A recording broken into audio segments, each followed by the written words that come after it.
Hello, and welcome to episode 108 of Masters of the Forge, the first episode of 2018. Welcome to 2018, Jason. Hey, Adam. Welcome to 2018. All right. Well, I'm glad that we made it through 2017. I'm not sure.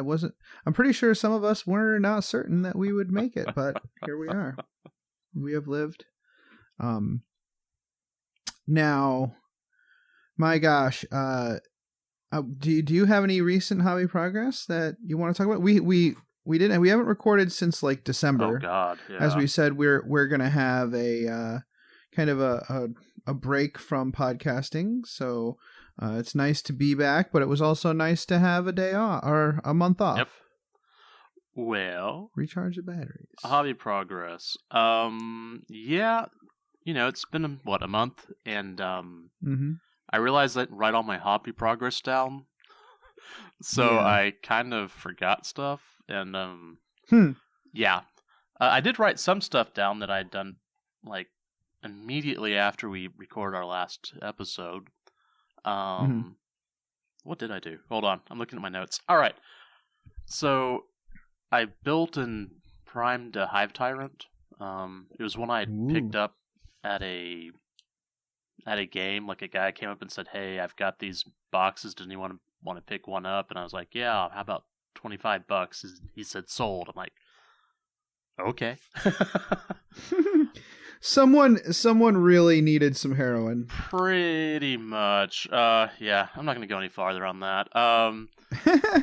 Let's see. Oh, wow, it has been a while. Okay, so I don't know if I built him, but I finished painting the Carrion model that I had kit bashed from Rob Sanders' Cybernetica book. Right. So that is done. He's got decals even now, so I need to clean up the base a little bit, but he's good to go. I picked up an airbrush for Christmas. Yay! Yay! And so I've been learning on my own how to do some stuff, and I've been airbrushing some what I'm calling junk terrain. It's just essentially trash, like bottles for like plastic chewing gum containers and some stuff I picked up at the hardware store. My wife had some sort of coffee maker, like AeroPress, I think is what it's called, that's plastic and it broke. And she's like, "I'm thinking about throwing this away." And I said, "No, I'll take all those big pieces of plastic. That would be cool." So, so yeah, I've got an airbrush. I'm going to go to the CK Studio airbrush tutorial, airbrushing 101 in San Antonio in April. So I'm nice, dude. That's going to be so much fun. Oh yeah, I'm really looking forward to that. In fact, I've probably been looking forward to it more than I should. One of the things they want you to do is to paint a Contemptor Dreadnought. That's kind of their preferred what's what I'm looking for, model, I guess. And so I ordered Raven Guard Contemptor from Forge World, because why not? Yeah, and that guy came in. That's a really cool model. Like, I like the plastics, because I can sit there and saw on things and reposition arms and whatnot. With this, all I have to do is add magnets, because there's so many ways that you can pose the Contemptors. That's pretty cool. What else? Blah, blah, blah. Oh, I'm picking up some vehicles for the Raven Guard. But nice. Yeah, I've built some stuff. I've primed a lot of stuff. I've built a lot of bases because I need to. And they take a long time. They don't take long to paint. Yeah. Like, it takes longer to build one than it does to paint it. Just kind of funny, but oh well. What about you, man? What'd you do for hobbies? I know you finished out the 17,000 points of painted models for 2017. Yeah. Yep. So the last stuff I did was I painted the Emperor's Children army. Yeah. Which was a lot of fun. I mean, it was painful because Yeah. they are a motley of colors and they're very jarring. I've been enjoying the pictures. They did make my eyes bleed. I won't quote Brian, that's but funny. you know what his thoughts were. Yeah, a lot of people were very like, oh, so who do I send the doctor bill to for my eyes or whatever, which is really great. And the cultists, the 40 cultists, do have space pants, as you suggested. I'm so glad I could contribute something to that. Yes, I painted their pants bright silver, and then with the wash, it muted it down quite a bit, but still, it's like they definitely all have space pants, which is great. Love those guys. Yeah, the cultists are awesome. I'm super, super pleased with the way those cultists turn out. I'm looking forward to running those. I actually evicted some orcs from their foam just before recording today. Whoa. And they went into the display case, and the Emperor's Children went into foam. Though I had to do some really weird moving around to get the Seekers into foam because they're just very large and spindly, so it was tough. Yeah. And I had to get like the Land Raider needed a super heavy spot to fit. Oh. So there's that too. Yeah. Yeah. It's so big. I mean, I knew it was going to be, right? So yeah, that happens. I've got a couple of vehicles coming in. I don't know where I'm not exactly sure where I'm putting them in foam. So yeah. And you know, it's funny. I'm super happy with my demonettes too. Yeah. Like with my demons. Like I'm surprised at how happy I am with them because of how quickly I painted them. Yeah. And I'm going to go over the method I used because it's surprisingly good. So I started by spraying them white, actually with a white primer. Okay. Actually it might have even been like gloss white. Yeah, it was gloss white spray paint, like Krylon. Okay. Then I did a wash of oh shoot! Is it Gene Stealer? Sorry, it's actually really important. Like, oh yeah. This wash is. I think this wash is what really makes it. Screamer Pink. Okay. It's a dark pink color. Yeah. And it fills in the cracks, right? But you don't want to do the darkest wash first. You want to do the darkest wash last. Okay, so you're like hitting the crevices. When it comes to these things, yeah. So that way. You do a heavier wash of the less dark one and then a lighter wash of the more dark one. That way, like especially on a light color, that's what you want. You want the lighter color first, the darker color second when you're doing multiple washes. Okay. So after the Screamer Pink, I did the is it Reichland Flesh? Yeah, that's one of them. I did Reichland, but it was like watered down. I didn't do the full heavy Reichland Flesh shade. Yeah, because that's a pretty heavy red on that skin. Yeah. So, and that's really it. I did do some highlights here and there, right. But for the faces, I took the black wash, or in some cases even just black or purple. Yeah.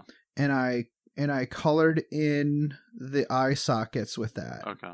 To give the eye sockets a very dark sunken look, and then I just took pure white, and dotted the eyes with the pure white in the middle of that really dark section. Okay.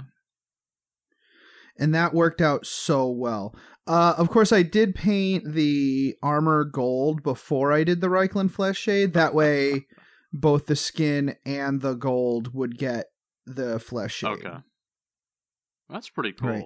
So I am like... I keep on looking at this photo I took of my Demon Prince's face, and I just love it. I think he's so cool. I love that model. And I did the Seekers like a purple color instead of that fleshy pink. And all their hair is pink as well.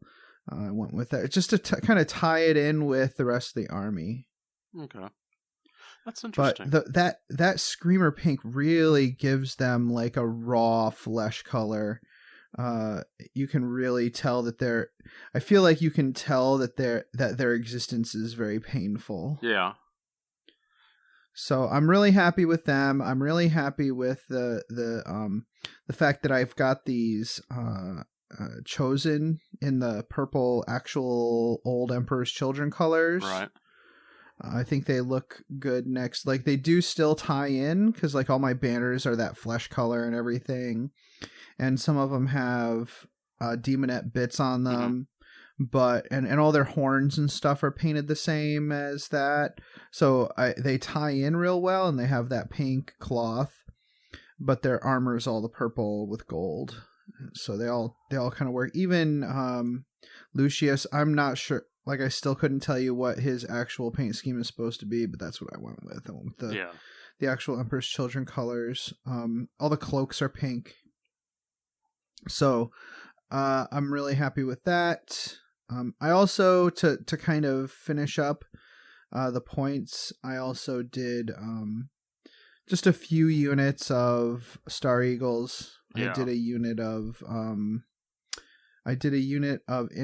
units of intercessors one unit of intercessors to go with the 2 I already have. So I have a full complement of 3 troops now for them. And I also did 2 units of Hellblasters, 1 rapid fire, 1 heavy. Yeah. I guess the heavy are supposed to be bad. I don't know. Whatever. Among them, I also did 1 more lieutenant. I love the Power Sword lieutenant. I think he's awesome. And I also did there was the anniversary model, I think it's the 35-year anniversary model. It's just a Primaris Sergeant. Oh, yeah. Yeah.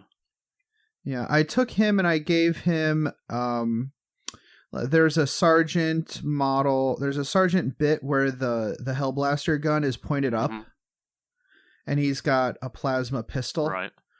So I made that anniversary model into a Hellblaster Sergeant with a plasma pistol, and he looks super cool. That's cool. I like him. That'll make that model look a little more, not so much unique, but different. Yeah, a little different from others. And I'm really, I really enjoyed doing the Land Raider. I did that in a day. Well, I built it in a couple of days, and then I painted it in a day. Yeah. And that was quite the achievement. It took I almost engaged in self-harm while painting that. Which makes sense considering the chapter involved. Yeah. But I got the murals on there. The one side is kind of a stylized monochrome Emperor's Children symbol, and the other side is the scene from Dark Imperium where Fulgrim slashes Guilliman's throat. But it's like it's not a serious depiction. Yeah. It's more of a mocking depiction of the event. And it turned out like when I did it, Guilliman's expression is almost that of pleasure instead of pain. Yeah. And it actually kind of works. Yeah, that would actually work better from, Imperial that's painted by Emperor's Children would obviously push that. Yeah. Yeah, it's like, oh, he liked it. He So yeah, so I'm really happy with all the work that we've been doing. You did not mention one thing about that Land Raider. One of my favorite things about that Land Raider. Oh yeah.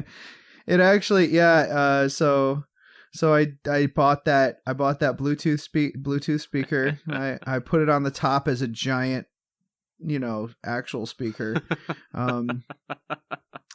I took some bits from there was an armored cherubim on there. Yeah. There is no it's the cherub from the librarian. Oh. The plastic librarian kit. Yeah, there's a couple of bits there's one bit from not the repressor, what's it called? It's the Walker, the Sisters of Battle Walker. I have a bit from that. Yeah. The person, the servitor on that. I have that one of those hanging from the back with some chains. I've got a few bits from the Immolator. So the speakers from the Immolator, I think they're laud hailers. Yeah. So I got those on there as additional like speaker type things that I'm actually kind of counting as my las cannons, my quad las cannons, because they're noise weapons instead. This doesn't have sponsons on it. Oh, okay. So like I'm counting those laud hailers as the twin las cannons. And then what's the name of the Sisters of Battle tank with the missiles? Anyways, somehow I have two of the gunners from that. Really? The lady playing the organ. Okay, yeah. For some reason, I have two of those, so I took those and I put one on either side as kind of gold statues. Yeah. But I gave them demonette bits. Okay. So one has a demonette head and a claw. The other one has the demonette musician horn. Oh, yeah. Okay, yeah. So I painted all of them gold, except their faces are flesh colored, as if like their souls are trapped inside the statues. Yeah, it works. Yeah. And of course, there's a second or third edition Noise Marine standing on top of the whole thing. The keyboard from the Sisters of Battle tank is at his feet as his kind of like, selector controls for whatever sound he's going for. So he has that going for him. And then I went ahead and painted the Slanesh symbol on the speaker's grill because it's fine. It's not going to hurt anything. So yeah, it plays music. It's charging right now because I'm going to bring it to the store tomorrow. So that should be a lot of fun. Yeah. Looking forward to it. How long does it, just out of curiosity, how long does it take to charge the speaker? Not long. Okay. I mean, it's a very basic speaker, so it's not like it has some kind of indicator on it. Okay. I mean, it might. Like right now, the LED is red, so I assume that means it's still charging. Yeah. I don't know if it'll change to green or not. We'll see. All right. So I also my hobby progress is long. Oh yeah. Hey man. Anyways, yeah. We had the Golden Sprue Cup this past weekend. I had a lot of prep leading up to that. Like during negative 25 degree wind chills. Yeah. It was actually like minus 20 actual temperature for a little while, for like one night. Ugh. That was awful. God. But so glad. I mean, I tried not to send you any forecasts for where I'm living because I did not want you to like reach to the phone and kill me. Well, that's good. That's smart. Yeah. That is smart. Yeah, I made those. I finished painting up those buildings from Frontline Gaming, the orc terrain. Yeah. And then I built an equal number of hills to go with them so that I could make it into 2 tables of terrain. So I took some 2-inch insulation foam, cut it up, glued it together, and I put them on some bases made from Walmart, like signs, like the for sale signs that you get at Walmart. Right. Just so they'll have some bases and people can get cover saves on them. So that was cool. Pat helped me with that.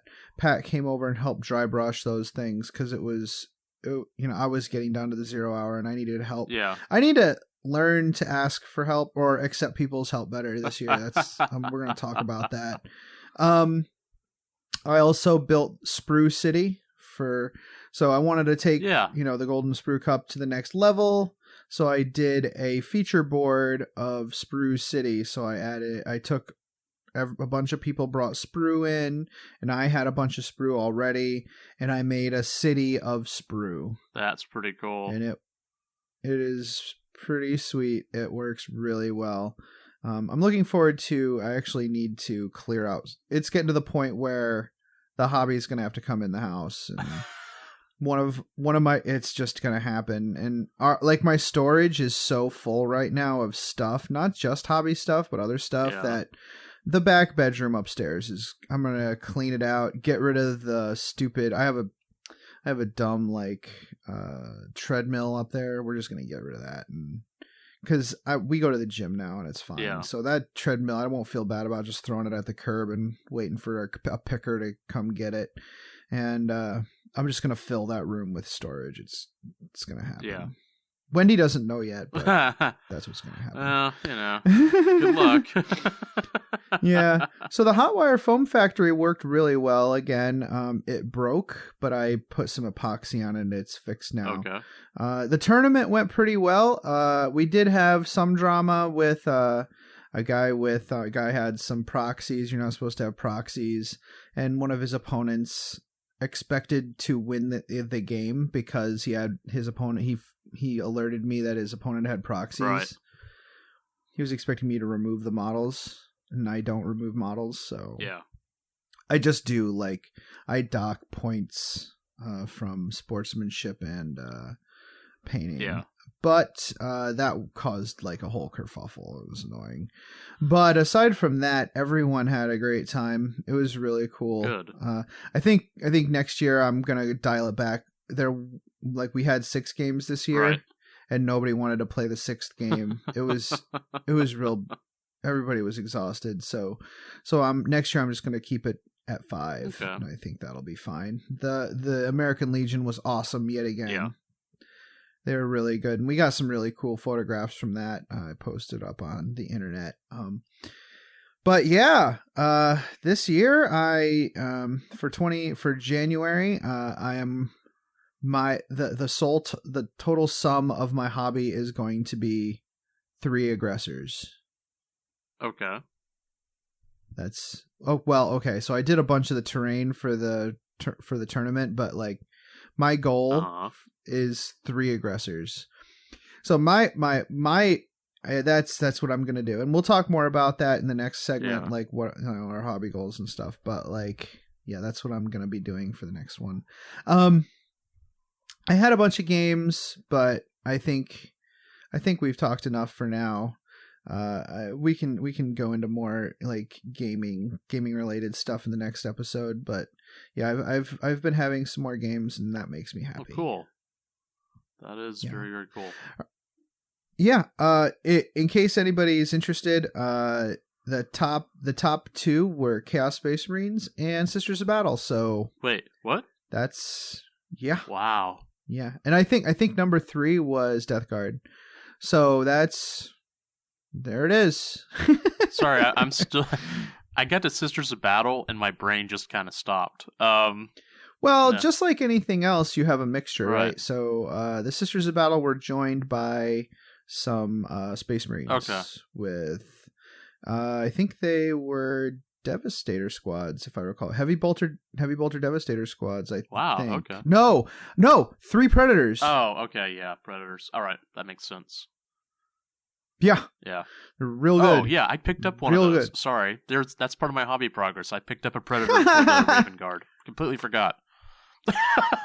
Did you pick it up with your Forge World order or just a regular Predator? I picked up a regular Predator just because it's for the Raven Guard list, and so I can use, since they were always the guys who used the most up-to-date stuff, I wanted to go through and have a mix of plastic and resin for them. Yeah. At one point I was thinking I would try and stay as close to resin with them as possible, but it's so difficult to get some of those bits, like the really cool jump packs. Or is it the Mark 5, Mark 6? The ones that come with the Sanguinary Guard, where you can actually just buy the Sanguinary Guard, throw everything else away just for those, just for jump packs. Right. Which cool. I might have done. So why don't we take a quick break, and we're going to come back. This episode is going to be about chapter approved. Well, it's our retrospective / futurespective. I don't know, whatever it's called. Whatever. Prognostication. There we go. I like that. But also we're talking about chapter approved. Not chapter approved. Planetstrike. Planetstrike. Like I said before, we kind of like we've talked about this. There's so much cool stuff in chapter approved that we want to dial in and talk about it. So we're gonna make sure to have some cool hobby topic in this episode, even though it's kind of the retrospective episode, because that's what we promised. All right, we'll be right back. Come here, boy, get the ball. Come on, Max, get the ball. Mom, Max won't get the ball. He's lazy. I think I know why your Zote is being lazy, Jenny. Why, Mom? Because you forgot to feed him his Zotabix today. Oh, no. Oh, yes, Zotabix contains all the nutrients and random animal parts a growing Zote craves. It not only provides our Zote with the energy it needs to play with you and protect our home, but it also keeps its chitinous shell fresh and shiny. Oh, boy, I'd better feed Max his Zotabix. Yes, you had. Zotabix is made in part from grade Max, A time for Astra dinner. Militarum post-engagement byproduct and is infused with 112 essential vitamins No, and Max, minerals down. harvested from your Zote's natural habitat, the finest desert deserts. Ah! Zotabix is available in any shopping center on worlds where Zotes are allowed or where the Imperium's inexorable influence has not yet reached. Hey, mofos. Are you looking for more Warhammer 40k video content? Well, the Scarred Cast posts regular battle reports as well as tactics and strategy videos. Be sure to check out all the cool hobby content for the avid tabletop wargamer. That's Scarred Cast, Skared on YouTube. Hello, everyone. The Masters of the Forge is now a proud member of the NPC, the Narrative Podcast Consortium. Our aim is to inspire your hobby through the rich lore of the 41st millennium. If you enjoy our podcast, then make sure to check out these other awesome shows, where you can get coverage on campaigns, Black Library, and all kinds of general topics of the 40k background. The NGC 40K podcast also provides in-depth campaign coverage, audio dramas, and free-flowing narrative campaign creation. The Adeptus Terra podcast also features in-depth discussions of the lore and commentary on the hobby. Oh, and sexy English voices. Oh, yeah. The Masters of the Forge brings the world of 40k to life on your tabletop, with discussion on the lore, backed up by narrative-themed rules and battle reports. Of course, this is only a fraction of the topics covered by the podcasts of the NPC. Please tune in to find out more. Welcome back. Okay, so Jason, Yeah. why don't you? Okay, so first of all, let's talk about the podcast. All right. Let's get the business out of the way here.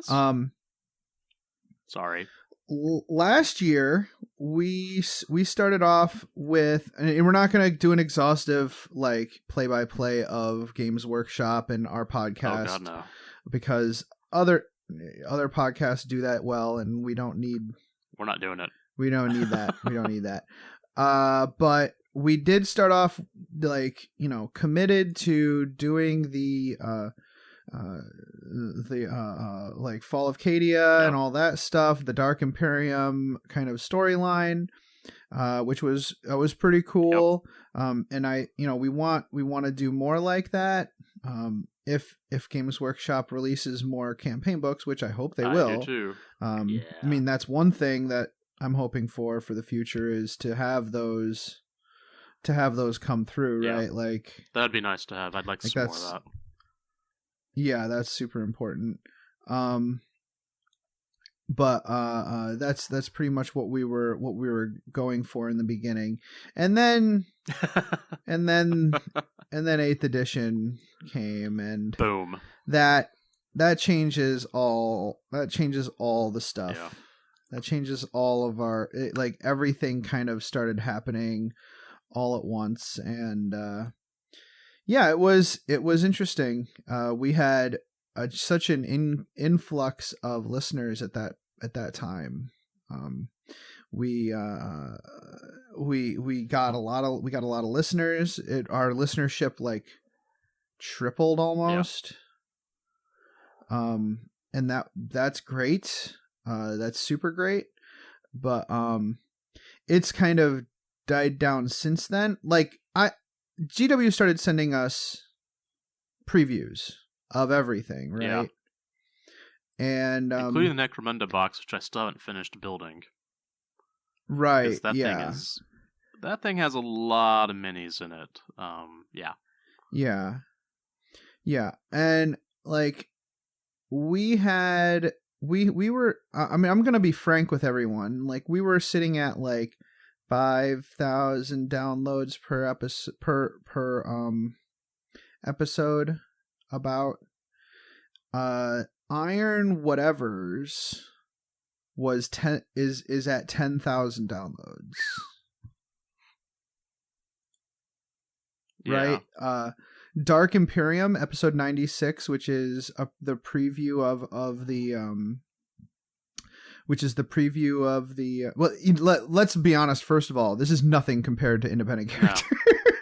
Not at all.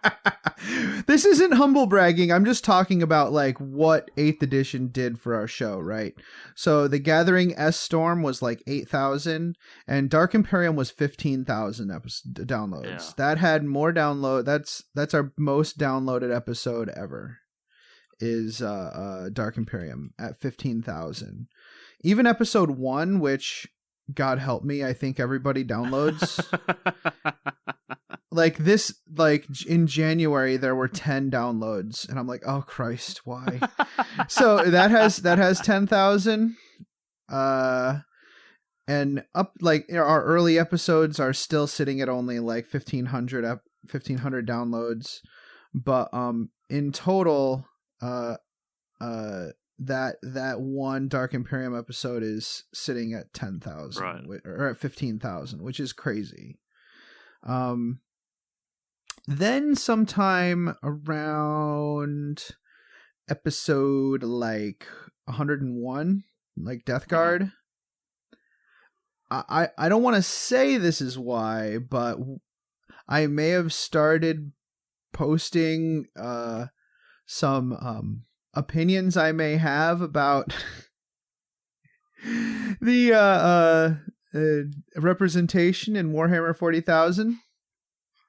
Uh-huh. On our Facebook page. Yeah.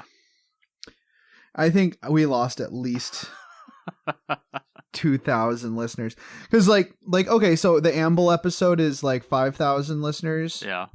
And it like that was so we hit a peak, and then you know from 8th edition coming, and then it kind of went back down to what it was before. But like we lost like 2,000 listeners in the month of October. It also could be that I don't know if it could also be changes, and also, I mean, who knows what it is actually. Yeah, I don't know what it is. If anybody is out there just like happens to listen and wants to say, "Hey, well maybe you guys suck," that's fine. I don't mind sucking. Everybody knows that. But I'm not sure. I'm not sure what happened. It might be that there was some kind of weird glitch with those, because everybody was seeing it though. So like, I think it was like, you know, new edition. Yeah. Let's listen to some podcasts. Oh, this podcast isn't for me. However, I'm wondering, Jason, whether you think this might be it. It's that when GW started sending us the books. Yeah. I felt obligated to get content out as quickly as possible so that they would feel good about their investment in you know sending us. Like I felt obligated to do that because you know they had it's you know thank you for sending us this stuff. We better do something and talk about it. But we don't do that very well. Like, no, we're lore based. And well, I mean, we can still talk about the lore, but we do better when we have time to digest. Right. Like our topics are better digested, and our like even our type of gaming, if we do some gaming, we want it to be lore, like narrative gaming. And narrative gaming, you can't just sit down. I mean, I guess you can, but I prefer not to just sit down and bang out a game, right? So sorry, I'm still, yeah, a well, age. I mean, like I said, I'm really good at sucking. So I feel like that might also be part of it. Yeah. I don't know. I mean, I'm one of the things that, has been a little odd, I guess, with them sending all this stuff is that they now are controlling kind of what we're doing, and if we want to go through and talk about, I don't know. I mean, my default most enjoyable alien race is the Nikasar, the hibernating bears from the Tau. Yeah. I don't know why. It makes me a child. I know. I'm fine with that. But I mean, we can't go through and work on those topics, which we both really enjoy, and I laugh about forever. So I guess I'm thankful. I'm very appreciative of GW for sending us stuff. I'm wondering if we can go through and have a little more time to digest things, just so we can talk about it a little bit better, or maybe whenever they go through and release like what was released up for pre-orders, like the Custodies right now, and wouldn't it be, and that's a good topic, right? That's a really good topic. I don't know a whole lot about the Custodes, so I think that's a good topic, but I don't want to do it in like 2 days. Right. We need to have more time to get it up on release day, or on or God forbid pre-release day. God. So yeah. I think that the show is better when we have time to talk about it and learn about it. So what I think one of our resolutions as a podcast should be is to not, when Games Workshop says jump, we don't say, when can I come down, sir? Instead, and you know what? I can't even say that that's what they want. They probably don't even care. I think we should have a few more weeks here's the thing. to like kind of digest. Yeah. Because like with the Go ahead. No, like with the Custodies, I read what was it? It was one of the Horus Heresy books, Emperor of Mankind. Was that it? It was Aaron Dembski Bowden. No, it wasn't Watchers. I don't remember the name of it. But basically, it's told from the point of view of the Custodies, and the book was not my favorite book from ADB. I really like his writing. This was not my favorite book of his. But, I could go back and reread it to try and get some more insight into them, Yeah. So, but yeah, I think we should, kind of give it a few more weeks. We need to tap the brakes, right? Tap the right? brakes so that we can, at least you and I can go through and say, oh, yeah, all right, now we can digest this, not, we just got the book, we need to get moving now. Right. Yeah. And like, I can still be like, oh, this, I'm going to give this codex to friend, whatever, one of our friends who happens to play the army. But instead I'll be like, here, take this, digest it, play a few games, then we'll play a game after you've had time to digest. Right. And that takes a lot of pressure off them too. Yeah, it gives them more time. So I think we can still do exactly what we're doing, except the game we play, we can do a nice narrative game with a good story. Yeah. And we can also have time to digest the lore, so we can talk about the lore. Yeah. Even, I say this with some with some level of caveat here, because I think 105 Bugs in the Podcast was one of our best episodes ever. Yeah.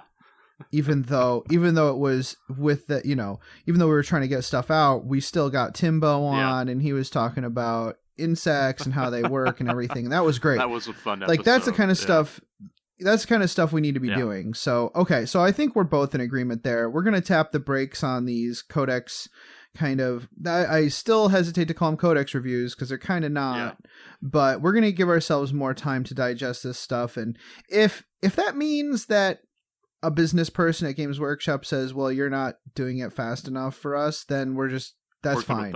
We don't need preview copies of the books to validate our lives. I will say So one thing. that's- we do Mhm. know they have announced this that Thousand Suns are coming up, and Mhm. I'm kind of torn on that one because we did an in-depth show on Wrath of Yeah. Magnus. So, Yeah, but I can always talk about We don't 1,000 really. Suns, but whatever.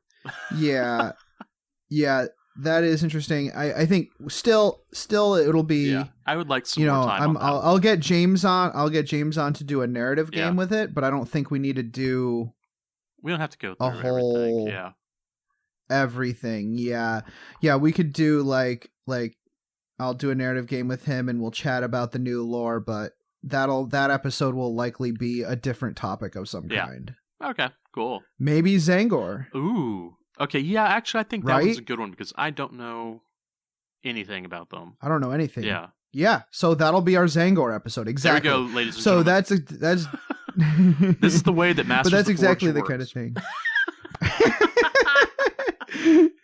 Yeah. All right, Okay. great. Also, I guess people will notice, I forgot about this in the hobby progress, but I got my new board, so we don't sound like crap anymore. That was so terrible. That was a terrible month. It made me so mad. Yeah. It sounded so terrible.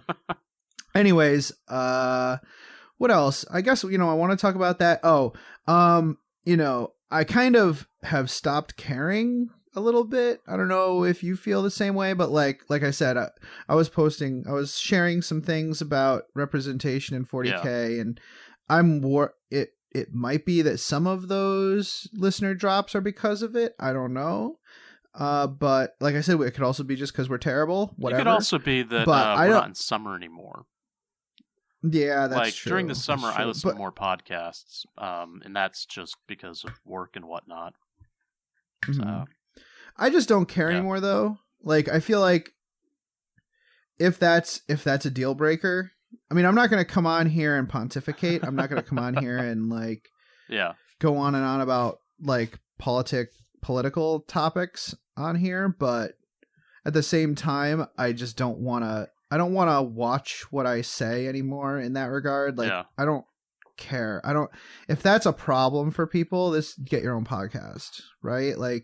I don't know. Do you feel weird about that, or I don't really care. I mean, it doesn't matter to me. I just know that I mean, I'm not going to be like rah rah Donald Trump, rah rah rah. But still, when it pertains to gaming and stuff, that's definitely something. I don't know. Well, I mean, we do narratives. We do work with that, and equal representation and diversity of characters. Yeah, is what makes lore interesting. Makes it believable too. That too. I get taken out of the story when I don't, I expect a certain level of realism, and it's like, why are there no ladies here? That doesn't make any sense to me. This breaks the narrative for me.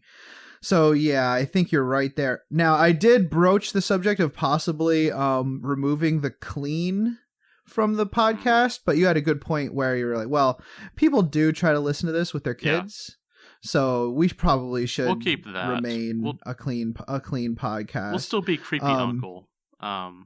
Yeah. That's a good example. Yeah. That's a good description. Like we're not swearing, but we are kind of the creepy uncle of everyone's favorite podcasting uncle, listener. It's the one who's like, hey, you're not supposed to drive. Here's the keys. Let's go. Or let's you know what? Why don't we go to the OTB for a little while? Give your parents some time alone, if you know what I mean. Yeah. Actually, I think we're turning into the best uncle, aren't we? Yeah. Yeah, aren't we great? We're the best uncle in 40K. Yeah, we're just, helping you out, making sure your parents don't strangle you, All right. So let's talk about personal goals. Jason, what do you have planned for 2018? What do you want to do? Okay. What are you looking forward to? So one of the things, last year, I kind of did the hobby resolution. What am I going to do? And my resolution was to build a bunch of, kill teams, 400-point kill teams, so I could go through and have them as armies. And I kind of did a lot of those, because all I had before were my Blood Ravens, but I've got an Orc bike list that's in various stages of painting. Like, it's all been base coated.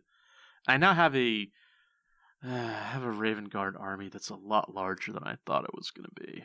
It's a lot larger than I thought, and I kind of hate myself, but I'll be okay. All right, and then I have a Tyranid army that's about 400 to 600 points, somewhere in there. The Hive Tyrant kind of pushes that around. And then I ended up building like a Death Guard Termi list. I'm working on a Tau Tau army from the Kill Team box. And I picked up the Gangs of Kimura box? The one that Brian picked up like 10 or so. I don't know. He probably drove their sales pretty well there for a bit. And I'm going to, build that. So I'm going to continue with my 2017 goals. Continue to build little small armies that I can, throw on the table for little small games. But then, I need to go through and kind of enhance that, kind of, update that goal. And so I've got a couple of things going on.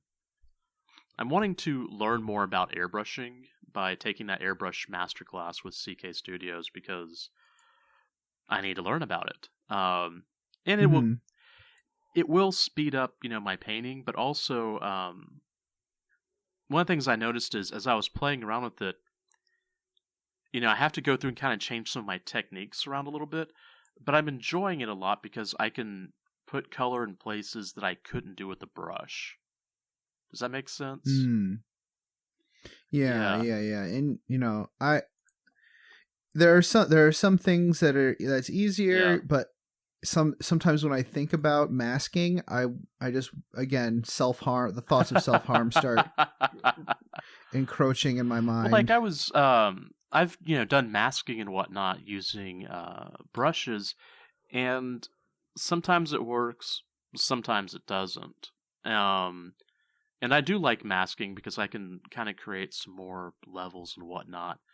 And so I think that the airbrush is going to help me out in that regard. So it'll speed up the base coating, because that's kind of what is taking a lot of time for me. Just because of it's base coating. And also, I don't like doing vehicles because it just takes forever to, base coat them. Whereas with the airbrush, I can go out there, have it base coated in a couple of minutes, and then, go through, pop in a different color, then I can start doing highlights and whatnot and fades. And then, go in with my brushes and do detail work. So, but I need to get better at that. I'm pretty confident. I'm pretty happy with my work so far. Like, I used it to weather the Zone Mortalis. Oh, yeah. So I guess this should have been under hobby progress. I've been worked on. It was a month of hobby progress. Yeah, I just forgot stuff. Like the Zone Mortalis tiles, I had them painted. These. They're homemade. They're wood, whatever. And I'd used, a house paint to go ahead and paint that stuff because, like I said, they're wood. And it was very stark because they're kind of white in a kind of a turquoise color to be kind of an Alpha Legion thing. And they were so stark that it was kind of almost hurting my eyes. And so I started using the airbrush to add, browns and, some black color to really add kind of a weathering to make it look, oh yeah, this isn't pristine. This is, kind of a Space Hulk type situation. So anyways, want to learn more about the airbrushing class. I also want to get more games in this year. My job is finally, like, one of the projects I'm working on is, it's not that it's winding down, it's that it's no longer taking 40 hours of my week in addition to work. So maybe I can get some more games in. And this is the fun thing. This is one of my projects I've been wanting to work on for a long time. I want to start working on my Mantis Warriors, like seriously working on them. Last year I picked up those decals. I'm sorry, water slide transfers. There we go. And I've painted a couple of test models, and I built some stuff for them, and I've been working on that. And so I've actually been getting those guys together, maybe, I don't know, 1,000 to 1,500 points of Mantis Warriors. Just a small force to, have some fun with. And that's pretty much... That's not a lot of resolution for 2018, because... Set your goals low. Yeah. Your expectations low, and your... you won't be disappointed. Yes, you won't be disappointed. I guess I could say that I'm wanting to do more vehicles, but I mean that's coming with the airbrushing. Right. That's just been my stumbling block. Is I was never happy with hand brushing vehicles because I'd sit there and work at it and would never feel even. Does that make sense? Mm-hmm. Or it'd be okay, but I mean I would sit there and work on it and think, I don't know. I don't know if this is what I want, so. But anyway. So, segue. Okay, not segue. More like a disruptive callback to the previous topic. Yeah. Apparently, Libsyn is now tracking unique downloads instead of all downloads. Okay. So, if you have a download from the same IP address. Right. And you're like, and for some reason you download it again, or if you have multiple devices on the same network downloading, it's going to track that as one download instead of multiple. Oh, okay.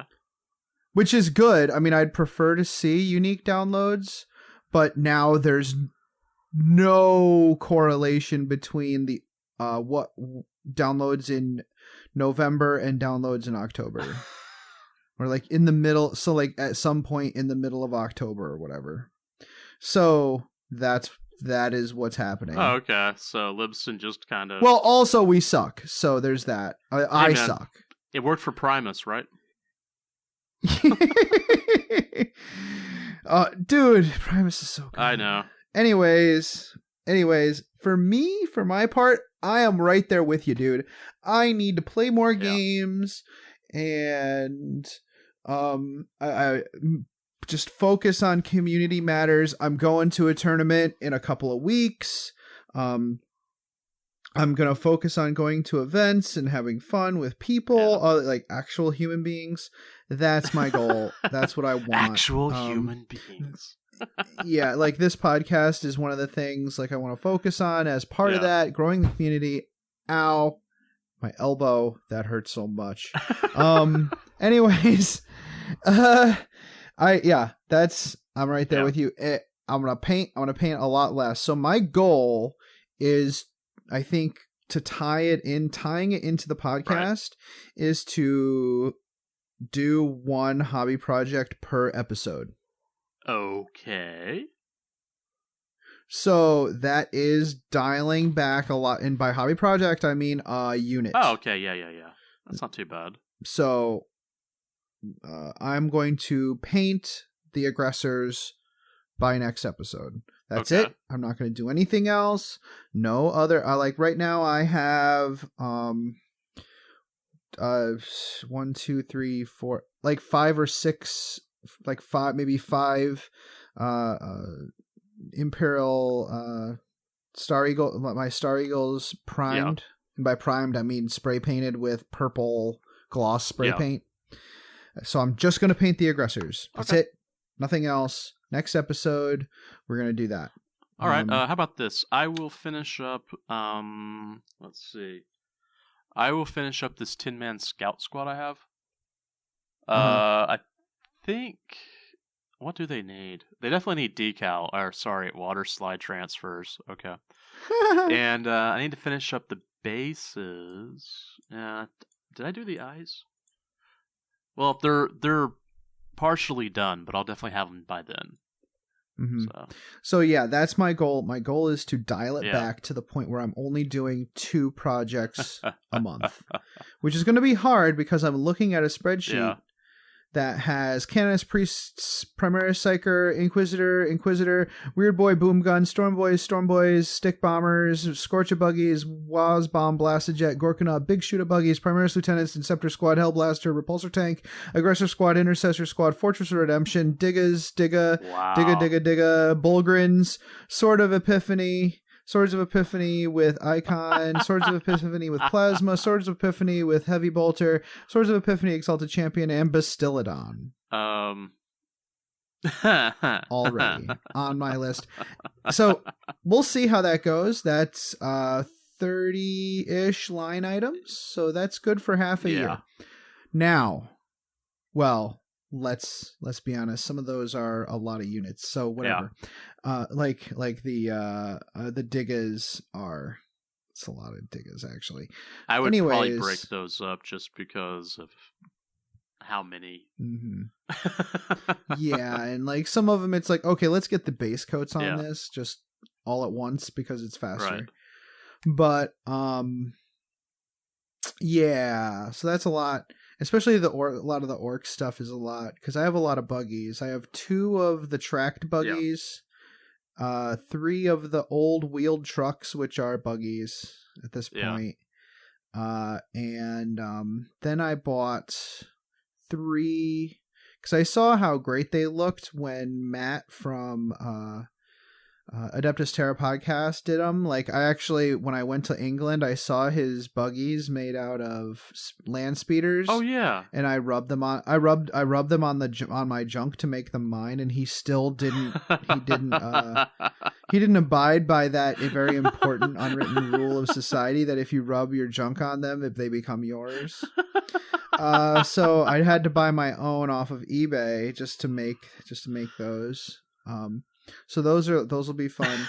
But I'm looking forward to Sorry, that's a visual image. Those are some fun projects.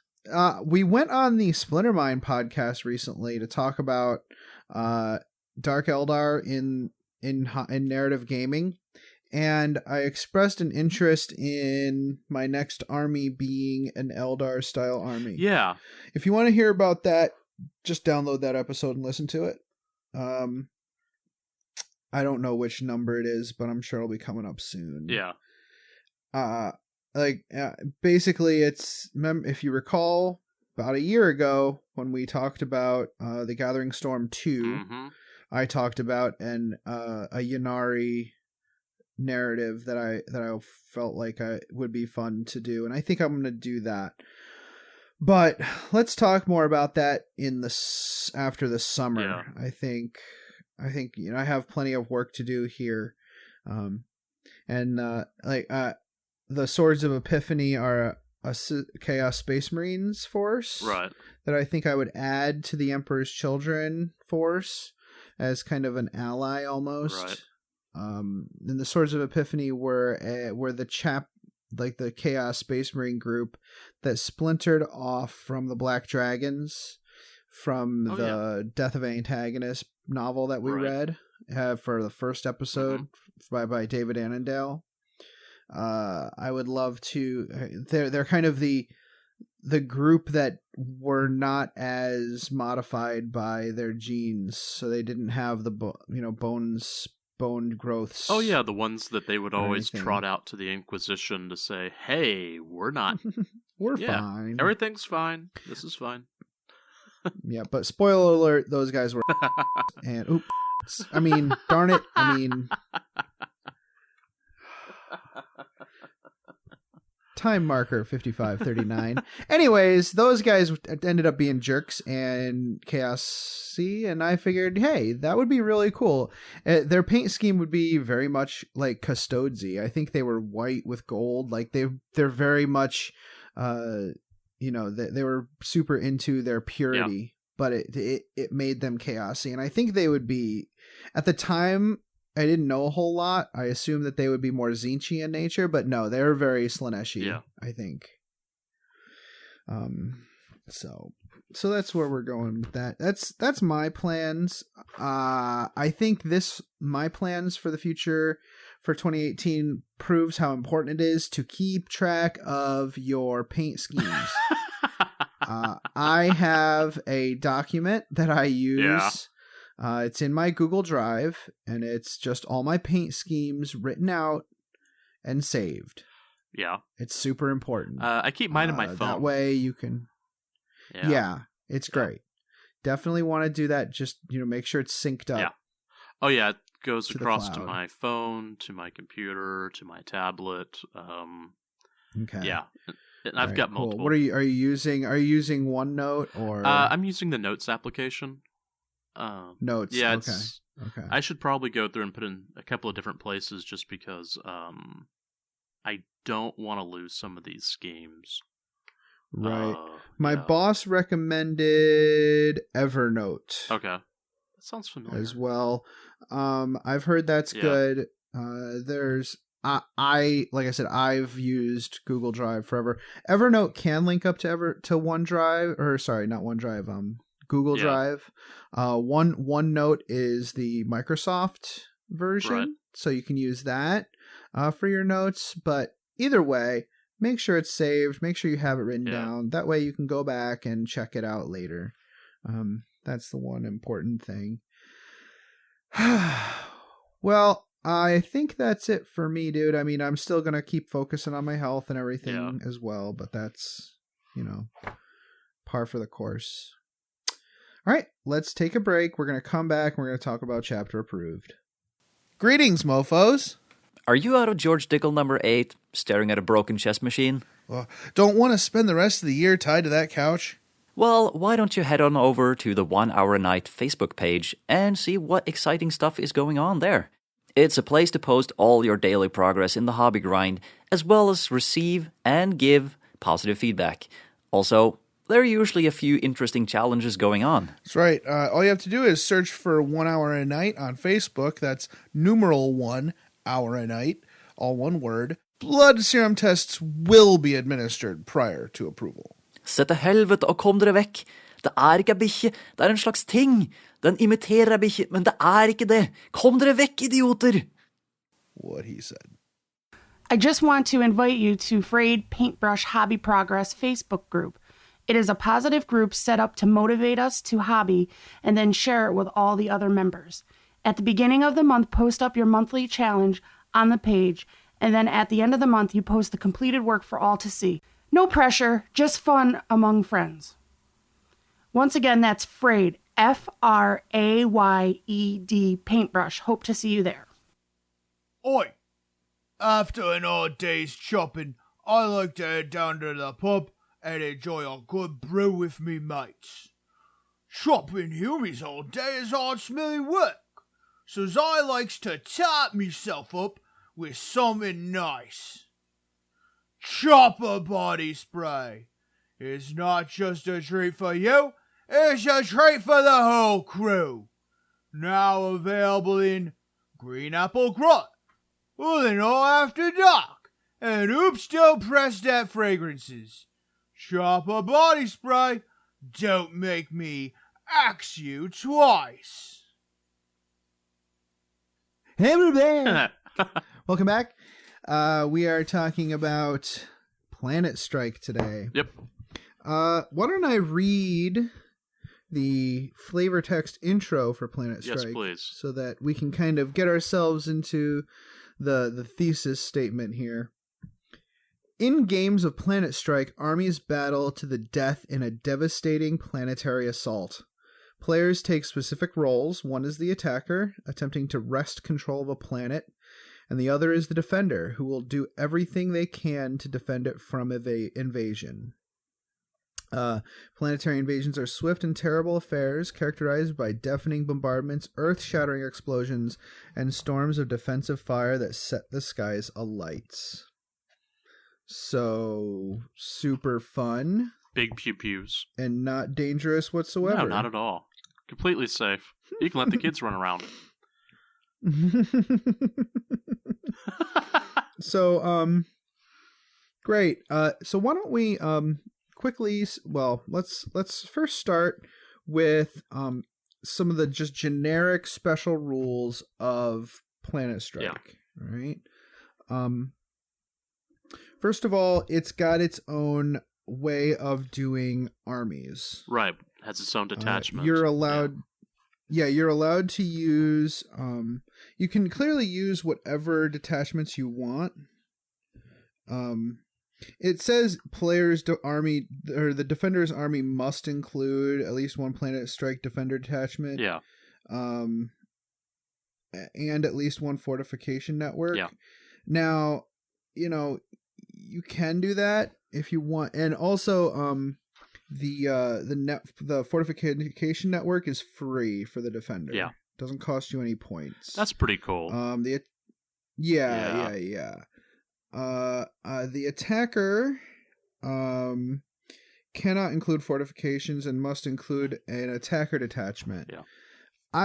I would say, play fast and loose with those requirements depending on what models you have available. Right. Especially fortifications. For example, yeah, there's a lot.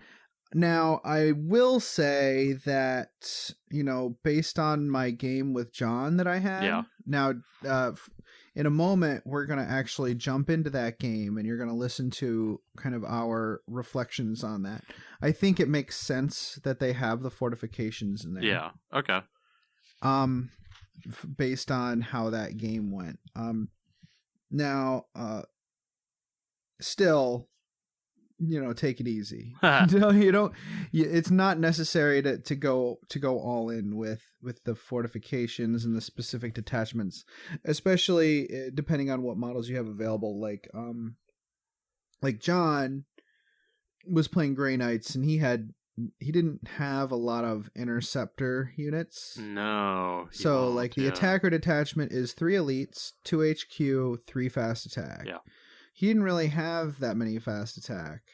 Yeah. So yeah. Okay. So we didn't use the Planetstrike attacker detachment for him. We should have, because the Planetstrike stratagems are kind of not as powerful as your regular stratagems. Right. So I would almost say just waive that fast attack requirement if the army doesn't really do fast attack. Yeah, it would be hard to get Grey Knights to do that, because that's all interceptors, and what's their other fast attack choice? Is the Storm Raven fast attack or heavy? No, that's a flyer. Yeah, it's a flyer. Oh, it's a flyer that's a now. Flyer. Yeah. So I think just be flexible. Yeah. I would say after our game, I would say be flexible with the detachment. Say, okay, you have to take a Planetstrike attacker detachment, but you can count X as fast attack instead of troops. Okay. Yeah, that's... The defender detachment is easy. 2 HQ, 3 troops, 3 heavy support. Yeah. So that's super easy to do. That's not a problem. But yeah, I think I agree with them here. I think requiring the Planetstrike detachment is good. Yeah. Just because you get those... So basically each one allows you to take 5 command points that must be used on Planetstrike stratagems. If one player's doing it, I think both players should. Yeah. Just based on the balance of those stratagems. Then each one has specific warlord traits. Oh yeah. Jason, you want to go through the defender warlord traits? Yeah, let me pull that up real quick. All right, so we have 3 defender warlord traits. We have Lord of Ambush, we have Protector of Worlds, and we have Planetary Defender. So the Lord of Ambush, you can reroll hit rolls of 1 for friendly units within 6 inches of your warlord, if targeting an attacking unit that arrived as reinforcements this turn. I don't know. I'm not too keen on that, just because I do play mostly Space Marines, and if you have a certain lieutenant or captain or whatever, they already get that, don't they? Yeah, so I think this is really meant for Xenos players to be on par. Okay. Probably. Yeah. Because Chaos has something very similar. Does it? Okay. And then we have Protector of Worlds, and you can re-roll failed morale tests for friendly units while they're within 6 inches of your warlord, which... Again, meant for Xenos players more than anything Well, else. I mean, it'll be good for the Tau, right? Oh, yeah, certainly. Yeah, I went there, didn't I? Sorry. Okay. And then we have Planetary Defender, which is the one I find the most interesting. You have 1 bonus command point that can only be spent on a Planetstrike stratagem. Cool. Clearly, there are your racial or your faction specific stratagems or warlord traits. A lot of them are a lot better than these, but they're really cool. They give you a benefit if you really need it. Yeah. Then I have here the attacker warlord traits. Master of Timing allows you to reroll one failed reserve roll each turn, which comes up a lot because the way, so we'll talk about that now. The way reserves work in this is the defender sets up, I guess it's kind of out of turn, but that's fine. So the way it works is the defender sets up all the terrain and deploys their army. Yeah. Then the attacker decides which board edge they're going to come on. And their entire army is in reserve and comes on a 3+. Also, for each unit, there's also some other stuff on there. Like if it's infantry or has the fly keyword, then they're put into orbit, and so those they actually drop. Those can be dropped in. Paratroopers. But if you have tanks, those are coming on your landing zone. Yeah, they're deployed within 6 inches of the board edge that you pick. And there's stratagems that affect that and deployments and stuff, and we'll talk about that later. Then we have Burner of Worlds. When you make Firestorm attacks, add 1 to the total number you can make. So this brings up that rule. Yeah, that's pretty good. So you get a number of Firestorm attacks at the start of the game for the attacker. Or sorry, yes, for the attacker. The attacker makes a series of Firestorm attacks, so they're kind of saturating the landing zone with these attacks. This works just like the orbital bombardments from the narrative missions in the main rulebook. You take 6 dice, put each one on a different number, 1, 2, 3, 4, 5, 6, and place them on the battlefield. No closer than 9 inches of each other? Yeah, more than 9 inches apart. Every unit within 3 inches of the dice Then you make a number of Firestorm attacks equal to D3 plus the number of fortifications your opponent has. So if they took 4 fortifications, it's D3 plus 4. Yeah. And then you roll that many dice, and the number corresponding with that dice explodes.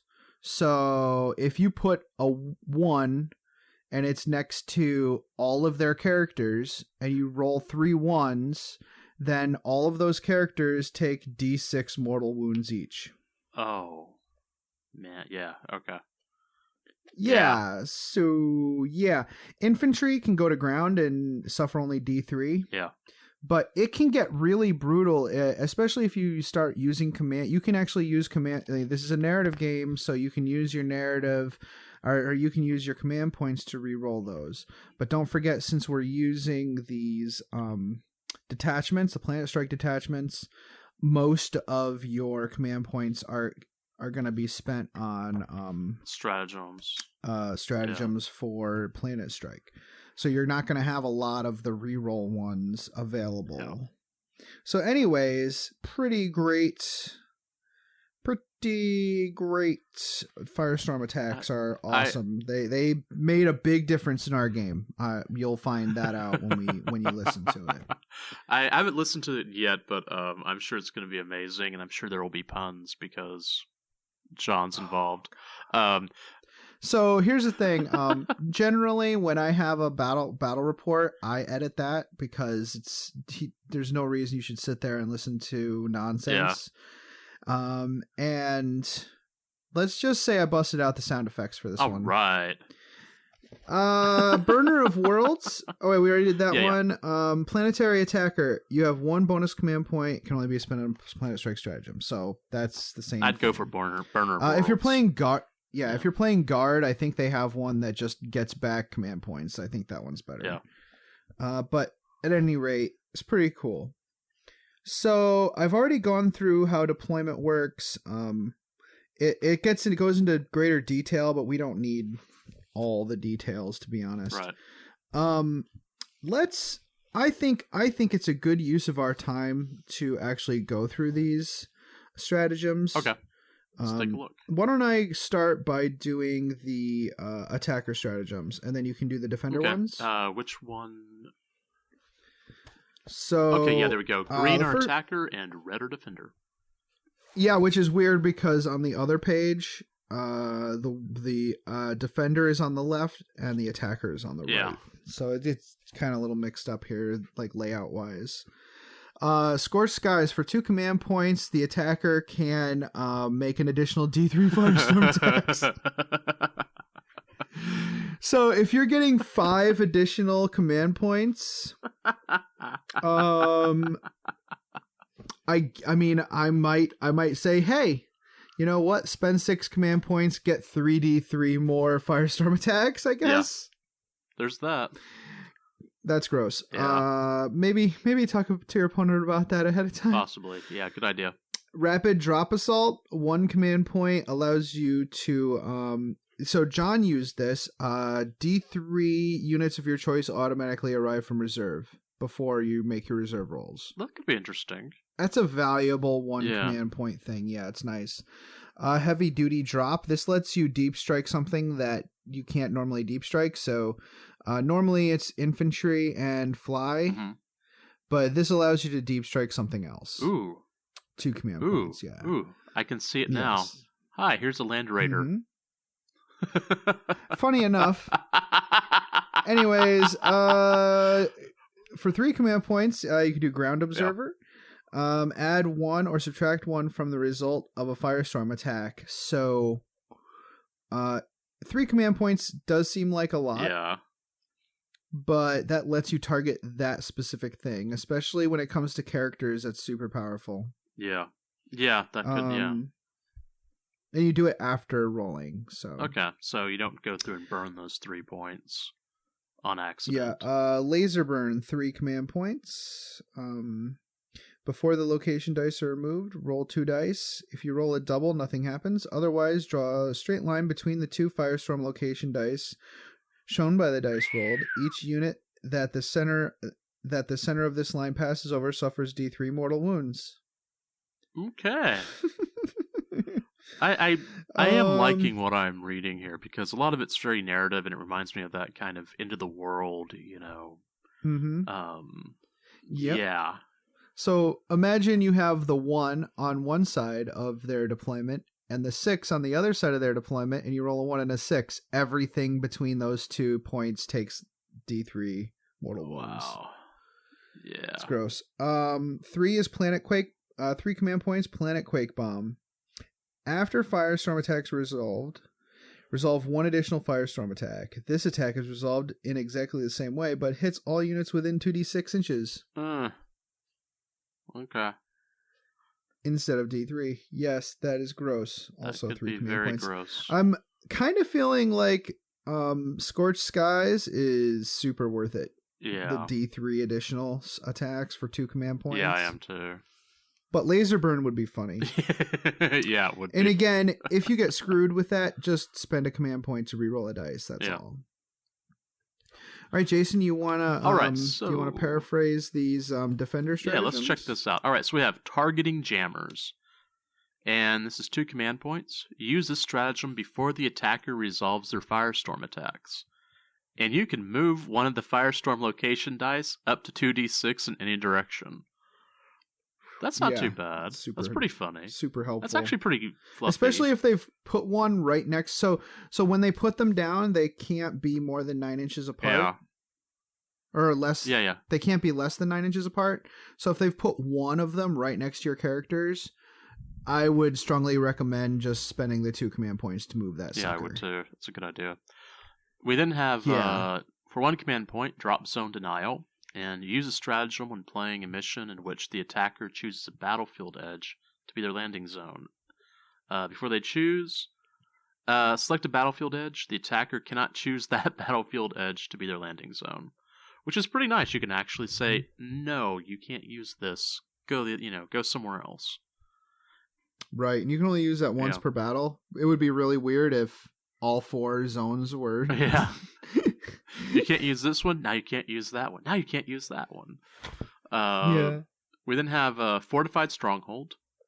which use the stratagem before the attacker resolves their firestorm attacks. Interesting, we're having a lot of this stuff happen before that, the firestorm attacks. Select a single building on the battlefield. You can add 1 to any saving throws made for that building for the duration of the battle. Okay, it's not too bad. Foxholes for 1 command point. Use the stratagem when one of your infantry units is hit by a firestorm attack. Have the number of mortal wounds, rounding up, suffered by the unit. Okay. So I guess you would go through and burn, like, they'd run... Okay. That wasn't too bad either. So, like, if they managed to roll, like, a D6, you could say, alright, here I'm burning a command point to drop that down to 3. Crack traps for 2 command points. Use the stratagem when an enemy unit arrives from reserve and is set up on the battlefield. Roll a d6 for each model in that unit. For each roll of 6, that unit suffers a mortal wound. Yeah, so that's pretty cool. That's not too bad. It just, like, lets you kind of reduce their numbers a little bit as they come in. For each model in that unit. So, if you have a large orc mob, you could be there for a while. That's gonna kill a lot of guys. Directional void shields. 1 command point. Use the stratagem before the attacker resolves their firestorm attacks. Select a single building on the battlefield. Roll a d6 each time that building suffers a mortal wound as a result of the firestorm attack. On a 4-up, that building does not lose a wound. That's not too bad for 1 command point. Yeah, it's pretty good, especially if you have a building that's super important. And, you know, as you'll hear in this game, I feel like, you know, actually having buildings with weapons on them is not a bad idea. Because there's a lot of damage is getting applied to the defending army. Right. So one bit of advice I have is for the defender is to definitely use these defender stratagems to protect yourself early in the game. Right. Like spend them all on reducing the number of firestorm attacks or defending yourself from the firestorm attacks. Yeah, because some of those, you know, as I was reading through the rules last night, I kept thinking there's so much carnage that you can just drop, you know, before you even hit the table, you know, with those kind of those entering well, in the firestorm attacks, but like those landing zone bombardments, you know, that can really tear your army apart pretty quick. Yep. So why don't we why don't we move on, and we're gonna shift gears, and we're gonna do mission 1, Planetfall, with John and me, and then we'll come back and talk about the next mission. Okay. All right, welcome back. So this segment, we're gonna actually do a Altar of War style report for you, even though this is just a regular episode of Mercers of the Forge. We're gonna drop in this little Altar of War in the middle because John came over to try out the new what do you call it? Custodes Codex, and nothing has arrived yet. So instead, we're gonna still playing 7th edition. Still playing. You know, for reserve. I was gonna still make this a Planetstrike mission because this episode is about Planetstrike. Yay! So we're gonna do episode 1. We're gonna do mission 1, which is called Planetfall, which makes total sense for found on the page first, 36. Yes, 36. Invading forces orbit above, raining fire upon the planet's inhabitants. There are landing parties inbound to take for themselves any fortresses still standing. The defenders must weather the storm and repel the enemy no matter the cost. The attackers must not rest until the world is theirs. So the story we were going for is John was bringing over his Grey Knights to use as custodes, so instead they're going to be Grey Knights, which it's been a little while. The last time was when I played my Emperor's Children. Yes, on another Altar of War, in fact. Yeah. And the time before then was back in 6th edition. Yeah. So, I decided to bring my Demon Orcs, and I have all this Your Demon Orcs are known as what? DOrks. Okay, just want to make sure. So I figured we'll use some of this new orc terrain we have, thanks to Frontline Gaming. It's pretty awesome stuff. Yeah. And I made some hills too, and I put a river down the middle, which is really fun. So we have these. It looks like a desert with a bunch of buttes and stuff. I just want to say, before we get started, with all the hills on this board, this game's going to be pretty hill areas. Anyways, Planetstrike. I'm sure Jason and I would have spoken about it. All the rules and stuff ahead of time. So we won't get too much into those specifics. But John, why don't you talk about your army? What are you bringing? We did 75 power level, by the way. Mm-hmm. Well, I had no idea what was in the Custodes book.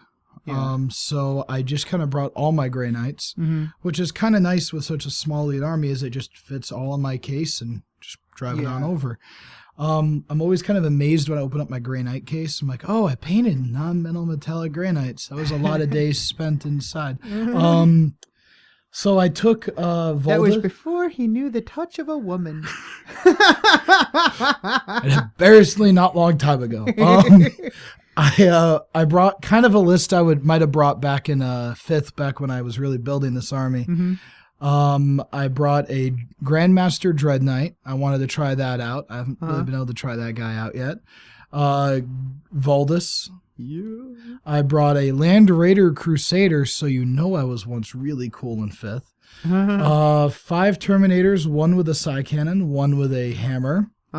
I have 2 squads of Strike Squad dudes. Each has the Justicar guy with a hammer, because that's, again, I built this army a long time ago.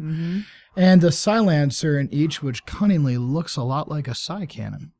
Nice. And then I also have a unit of the not Strike Squad, the Interceptors. Nice. Words with my brain. Yep. They also have a Silencer. So I kind of put all my eggs in one basket with the Psy Cannon and the Terminator Squad and the Multi-Melta on the Land Raider to be able to deal with threats. But I think this will be a fun little game, and it's making me take my Grey Knights out again, so it's a little nostalgia. That's great. No, I'm happy to see them because they're so beautiful. So almost everything is going to get to Deep Strike thanks to the Planetstrike special rules. For a few measly command points, you could make everything Deep Strike if you want. Do you want to Deep Strike a Land Raider Crusader? No, I never played Blood Angels, so I am tempted.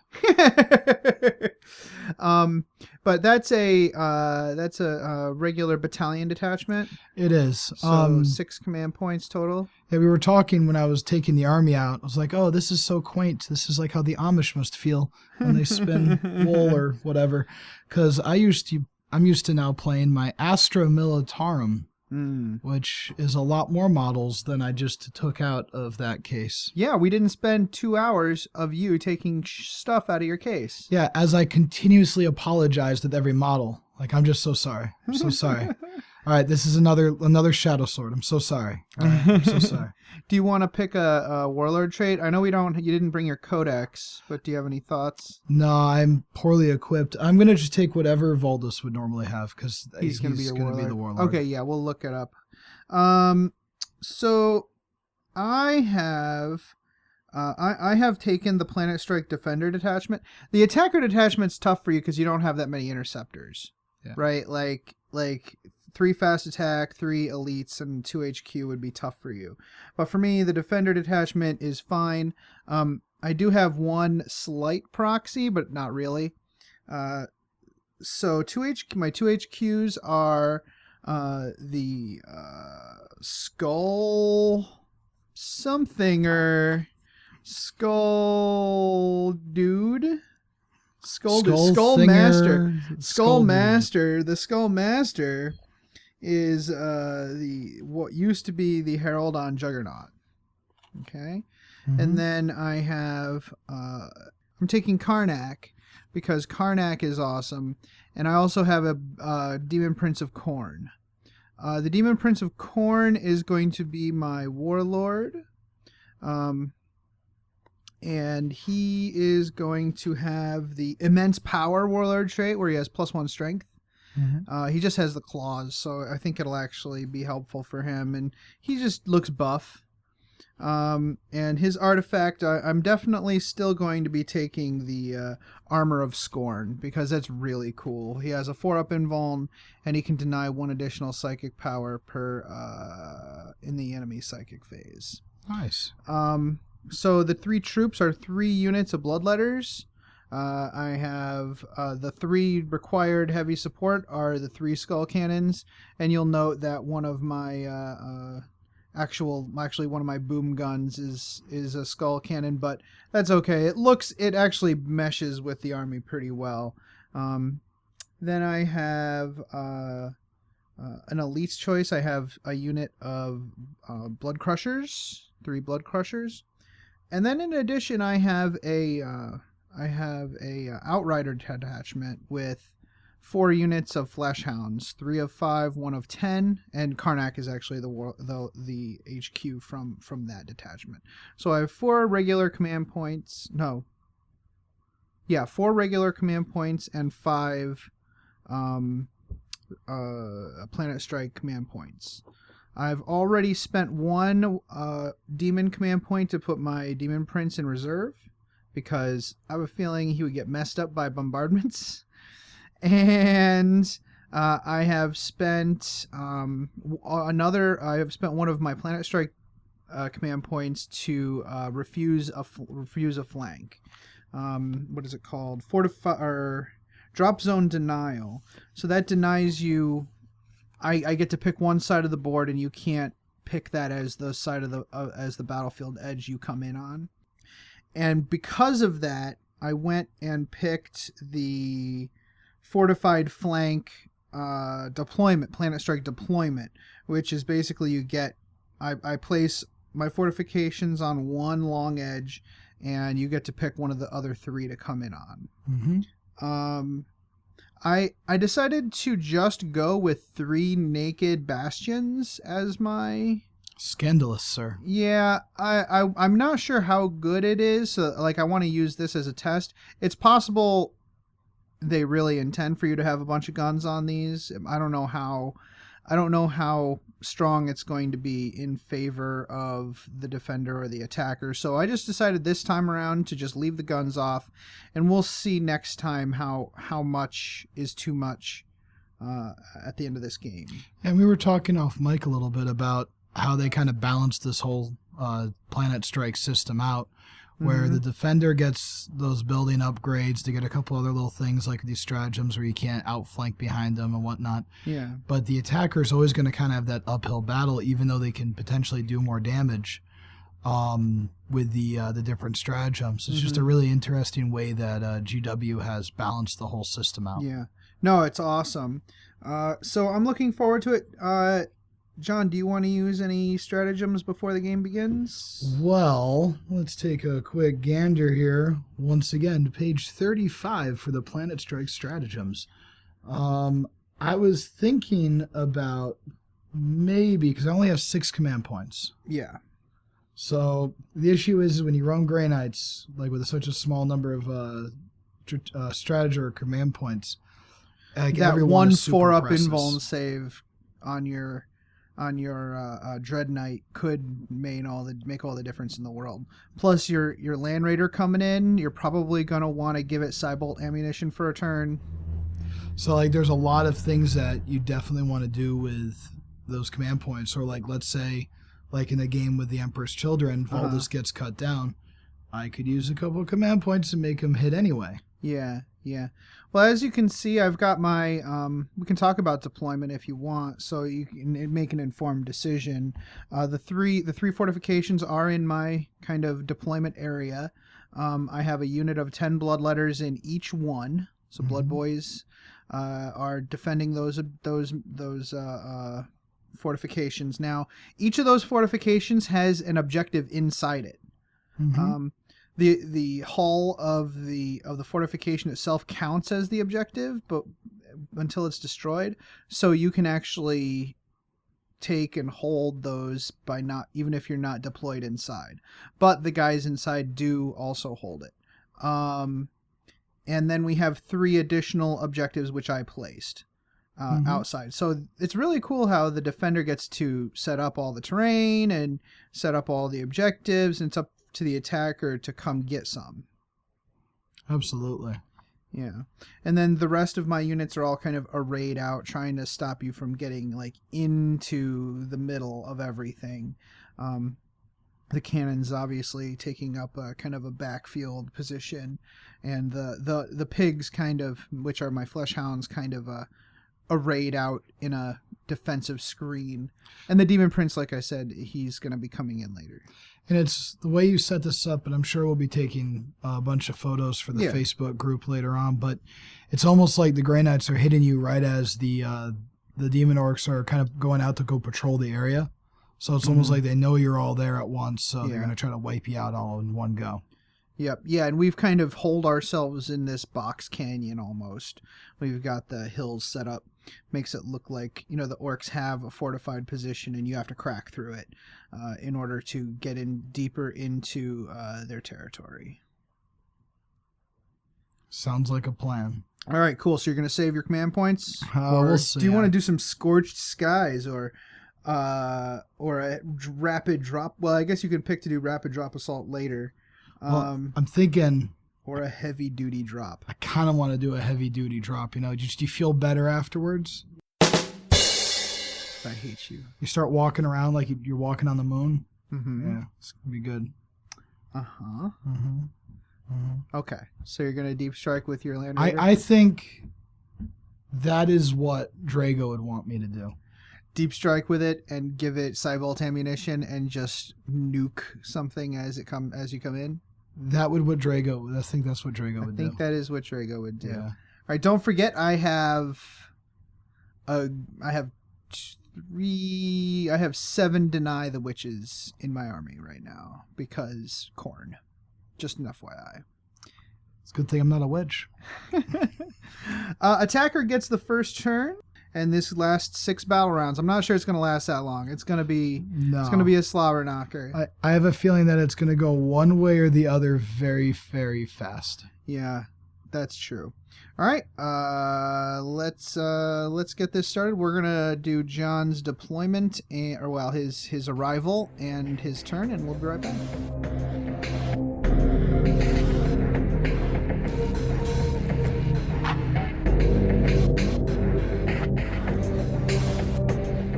All right, John has dropped some lasers from orbit, some hot, deadly lasers, and he has also dropped some hot, deadly gentlemen from orbit. It was quite literally raining men. So you managed to, with the bombardments, you spent 1 command point to re-roll your bombardments as well. Originally I rolled a 2, and I was sad-faced. Well, D3 you rolled a 1. Well, that too. And then you convinced me to re-roll that, and I promptly rolled a 6. Excellent. Yeah, so you had 7 bombardments, and you placed them wisely, I think. You obliterated one of the skull cannons. You put some wounds on the other 2 skull cannons. You destroyed the blood crushers, and Karnak is down to 2 wounds. And the Herald on Juggernaut and a few of the other Fleshhound units have taken some damage as well. We did forget to roll damage on these 2 fortifications. We'll do that in a little bit. You were able to deploy with 1 strike squad. When the minute I realized I had to roll to determine what could come in. Yeah. I hastily used yet another command point. That's a good idea. Thank you. To to bring in D3 units automatically. So that was a Planetstrike stratagem. Absolutely. And so I was able to bring in the Land Raider, which has a couple dudes inside of it. So that was kind of like a bargain buy. Yeah. Walmart of stratagems. And then I was able to throw in the Grandmaster in Dread Knight armor. And then the only other unit I was able to bring in, again, which is why I used that command point, was a strike squad with a Silencer. Cool. So you still have the Interceptors and another strike squad unit still in reserve. I do, and I kind of deployed surrounding you. Yeah, you did come, surrounded me. Well, I figured, it's a Western theme, so one of the Grey Knights will yell, "Come out, we got you surrounded." Right. Yeah, I apologize to no one. All right, cool. We'll snap a few pictures and we'll do your turn, and we'll be right back.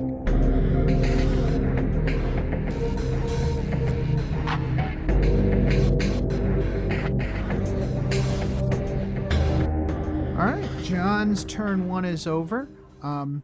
The Land Raider Crusader took out half a unit of the big 10-man unit of pigs.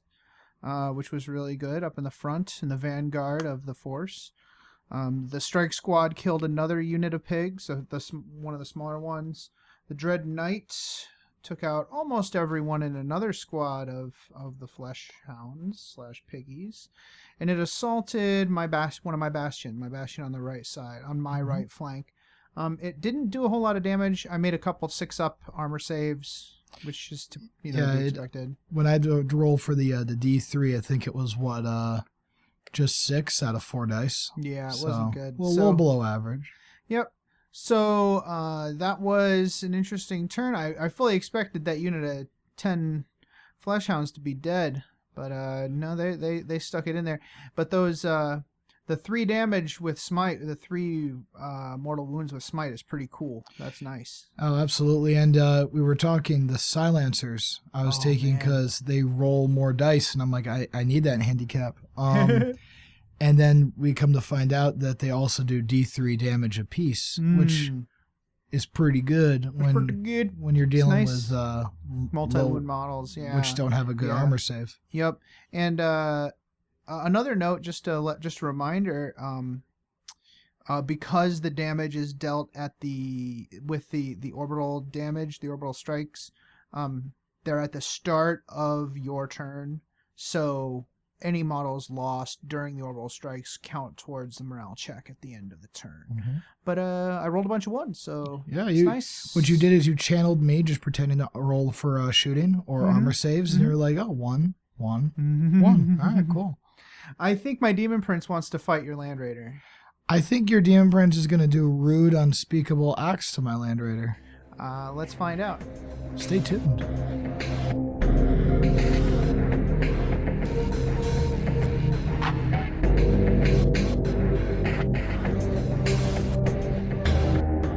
Turn 1 is over. I was able to assault in with... Now, I forgot to turn my Banner of Blood into a Banner of Awesome, or I forgot to turn my Banner of Awesome into a Banner of Blood. I forgot what it was, but you were like, just do it.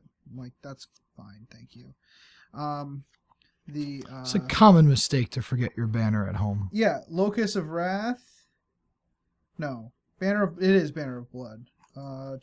Use this strategy before the battle. Choose one of your Khorne models with the demonic icon.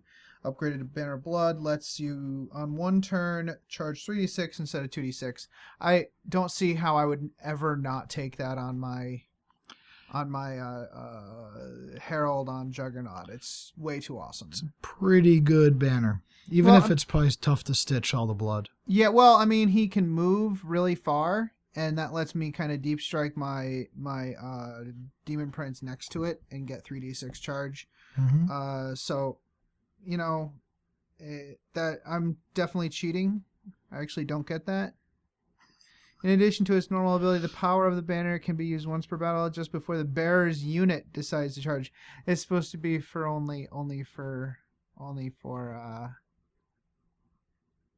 You looked me right in the eye. And you asked me, could I use this? And I said, if it's in the Codex, Adam, of course you can.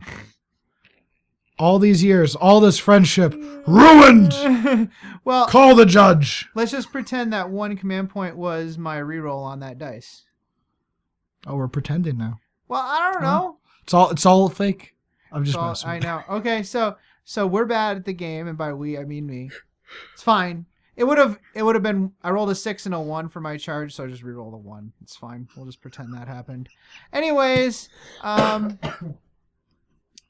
my skull cannon.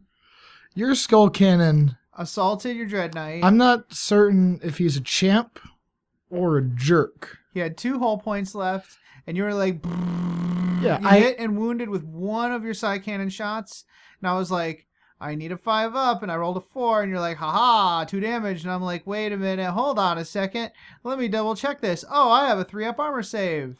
You see, you charged in the skull cannon, and I'm not good at this thing you call tactics, but I was thinking to myself, that's a mistake, because I'm going to shoot that guy with a lot of bullets, not realizing that I had to roll dice to determine if those bullets did anything. Yeah, even the flamer missed. Well, yeah.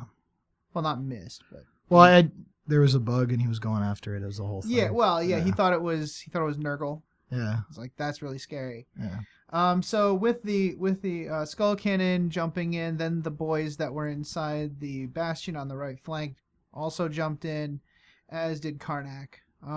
Though the flesh or the bloodletters did a lot of work on him. They took off 4 wounds themselves. You know, I got to say, I'm so used to running my Grey Knights not in this edition.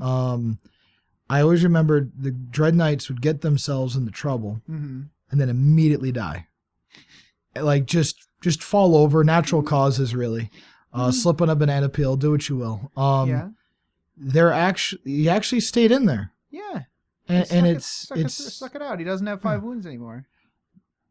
Yeah, it's kind of nice. This is nice. It's good. Good for him. Yeah. But the bloodletters did really good work over there. They chopped out his ankles a lot. They did. Well, they have giant melty swords. They do. So yeah. So which on my models are the stone swords from the Savage Orcs, but they paint up real nice as fire. Oh, they do. It looks good.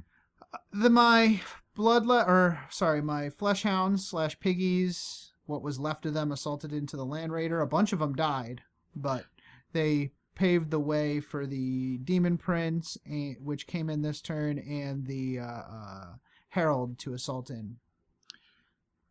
They did okay. I think you made some good saves, and I didn't do great in the combat, but I did take off 5 wounds from the Land Raider, 6 wounds. I think actually 7. So pretty much this turn you have to Land Raider and you have to Dread Knight. Yeah, I did 3 wounds and 6 damage with the Demon Prince, who had Strength 7, +1 for the charge, +1 for having the Herald's banner next to him, and +1 for the Warlord trait, for a total of Strength 10. That was pretty good. Yeah, like you're saying, like, all right, he's only strength, whatever. I'm like, paltry unit against my Land Raider, peasant.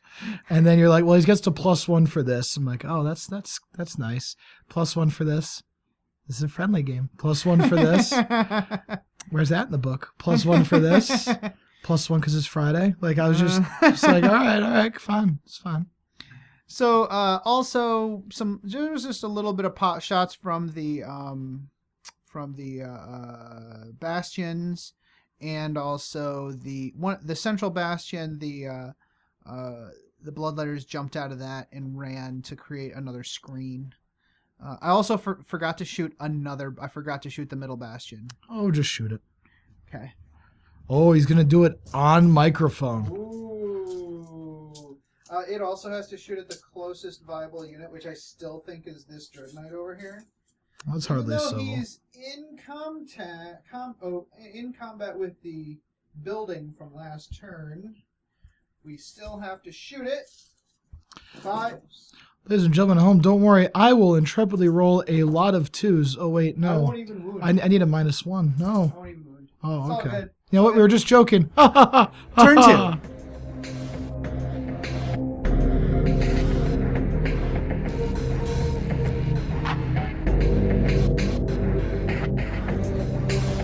All right, that was your turn 2? Yes, turn 2. You fell back with the Land Raider and got out with Voldus and the Terminators. Put them right up front. Tried to get up nice and close to my characters. The strike squad came in and killed a bunch of swine. Most of my piggies are dead, if not all of them. I think I have one pig left. Yep, you got one from the original big squad that's still there. And you looked at me with disappointment in your eyes when I shot a lot of things at it and missed. Yes. And then when I failed a 6-inch charge, you just were like, this guy is hopeless. Yes, I denied one of your smites, but the rest, you shot laser beams at my guys and killed a bunch of them.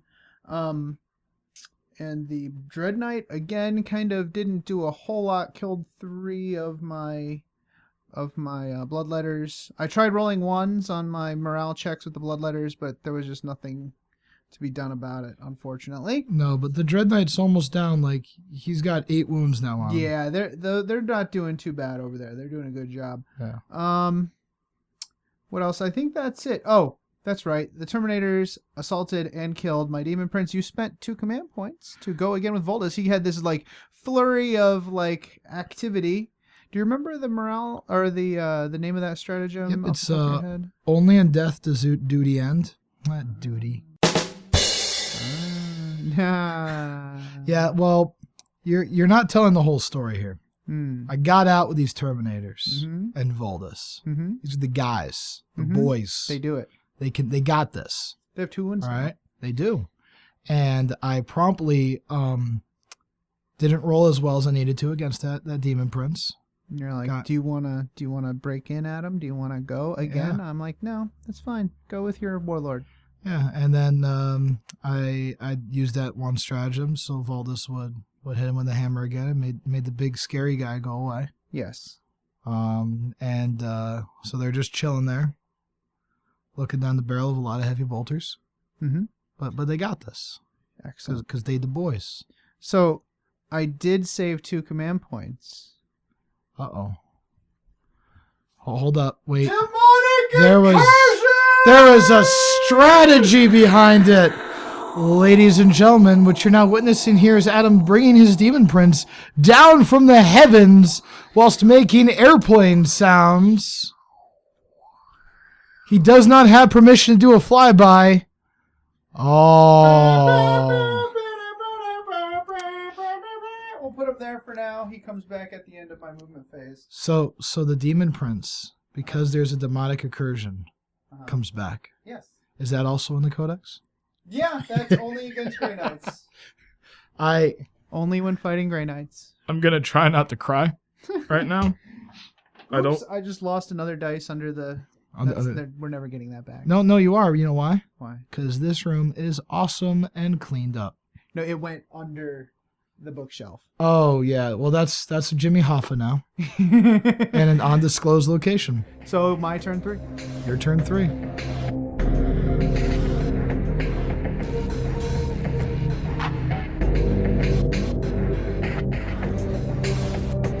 My turn. My Demon Prince came in. I put him behind a hill on the other side of the Land Raider because I didn't want to eat Overwatch. I failed my charge with him. The heavy bolters did a couple of wounds here and there, but the bloodletters, I forgot that rolls of a 6 to wound do 2 damage. You looked at the Codex, then you looked back at me like you were in shock, looked back at the Codex again, looked back at me as if you were looking for some type of reassurance, and then said, this could have gone so much better. I killed the Terminators that were in the middle of the battlefield. Killing is such a weak word compared to the tragedy that befell the Terminators. Yeah, the strike squad on the left side are dead as well. You are holding the middle with the Land Raider and Voldus. The Dread Knight guy, Justicar, he's hanging in there, is holding his own against the unit of bloodletters on my backfield. And the strike squad on the my right flank over there, very near to Voldus, I didn't even touch him with anything, really. So I have a feeling you're going to delete a lot this turn, but we'll see. You're going to bring in your... well, if I roll that 3, right? Does it say you have to... I know. We'll take a look at that. I think the generic rules for reserves from the narrative rules say they do automatically come in, but we'll double check that. We'll tell you in a minute right after the break.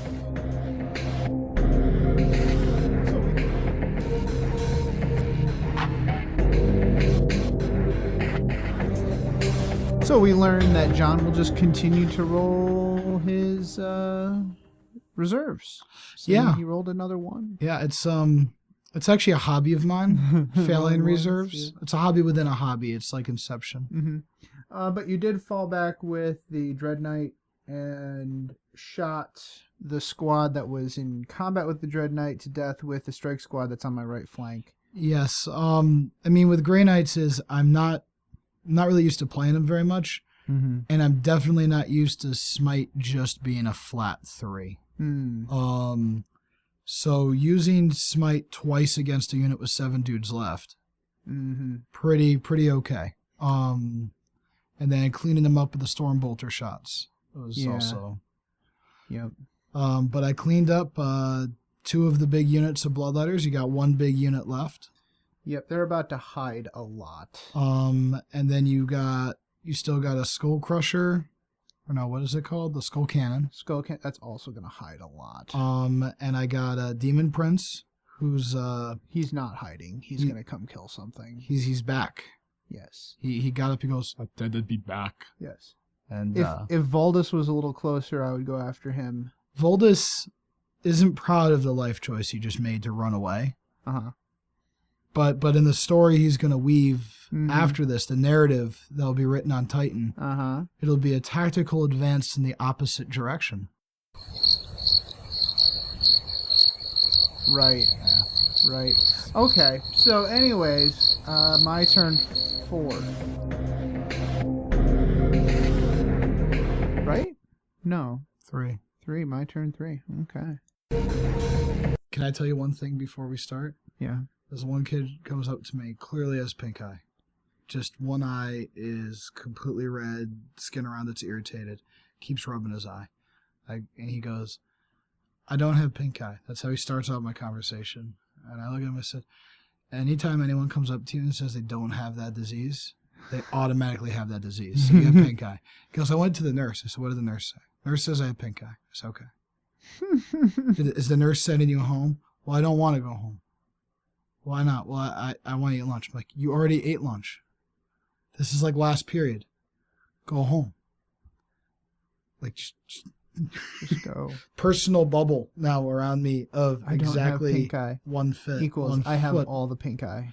Yeah, like, just, you only got one eye, so we're at least halfway good. Like, all right, just. You got all that on. Yeah, I know. Camera. That's good. Okay. I figured. Buddy, friend, just the pink eye experience scared me. Well, there's nothing scary about this for the Grey Knights. Oh, that was called a segue. Mighty warriors of the Imperium have cleared off almost everything here. One lonely skull cannon got a Pyrrhic victory, shooting off some Grey Knight, the rest of the Grey Knight interceptors, and the one guy who was left decided, you know what, this is not worth it. And he skedaddled. That was, well, you said if you roll a 6, that unit's dead. Well, there was only one guy left, and I killed 3. And I said, never tell me the odds. And then I rolled a 6. And there is something quite scary. Mm-hmm. You have all the heavy bolters that there ever will be and ever were. And you keep shooting at them at a 1 wound Dread Knight. So if you want to know what agony and stress is, be me who can't roll above a 2, being asked to continuously roll dice to save a Dread Knight. Yeah, I think Grey Knights are still. I mean, they do have, or the demons do have the demonic incursion, but Grey Knights still do a lot of damage. That smite killed a lot of models. And you know, this game, that demonic incursion thing, it's awesome, and it's almost a balancing factor for Well, that's what it's meant to be. Yeah, I like that. It's meant to be a balancing factor against Grey Knights, and I like that. I like having the matchup dependent bonuses, but I like it better if there's a balancing factor for it, and that really certainly is. And I think it's narrative and it's super fun. I probably should have used the I think I should have used some of those command points to diminish the orbital strikes at the start of the game. Yeah, those not having all my skull cannons like that was brutal. I should have definitely used that to diminish some of the damage that was taken there. Well, it wasn't just that. Is that orbital strike cleared out a bunch of your chaff that you needed. Did get one skull cannon, but also really let me get two because you charged it in, and I'm just like, no. Yep. And then wiped out a lot. That one squad. Where was that one squad on the heavy cavalry?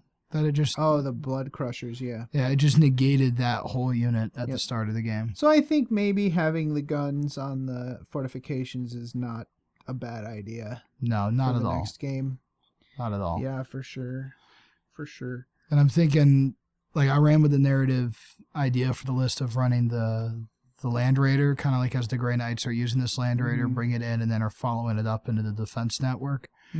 I'm thinking if you're running guns on there, I might run the Storm Raven. Yeah. Because that'll be more like trying to drop in a little bit more thematic that way, too. Yeah. For the narrative campaign at the store, I wonder if we're going to do Planetstrike, we'll definitely want to leave the 2 Imperial tables at the store. But also, I might bring my bastions and stuff with me to games on Monday. That way more defenders can have fortifications in their army. Absolutely. And if you want, I got that 1 Imperial table I did with that cathedral. I have another bastion and then a Aegis and a Wall of Martyrs that can be used with that. But don't forget, if you don't have fortifications, there are fewer orbital strikes too. So yeah. Maybe we'll try a game. The next game, maybe we'll try without fortifications and see how that goes. But I think it's more fun. I mean, it was certainly more thematic this way. It was a lot of fun. Thanks for coming down, dude. I know it's a long drive. Well, listen, I appreciate you having me on, and I appreciate having you letting me come in your brand new gender-neutral cave, which is amazing in here. Yeah, I'm happy. And, I like little excuses to pull out the Grey Knights. And because, it's like I was telling you, like I pull them out, I'm like, oh, yeah, I did this army. Mm-hmm. All right, it's a cool. Nice army. And you can, if you really wanted to, you could have like an Imperial soup kind of situation with your Imperial Guard and your Grey Knights if you really wanted to. If you wanted a squad of guys in a Storm Raven or something, that would be super sweet. Absolutely, and that's something I might do in the future. I know that I'll be running one of the tournaments upcoming in February at the store, and I might use my Grey Knights instead of the Guard for that. That would be because I think we're looking at 50 power level for that one. Yeah, no, I think a little bit. I think we said 75. I don't know, but we'll figure it out. Yeah, definitely. All right, dude. Thanks a lot. Hey, thank you. Have a great night.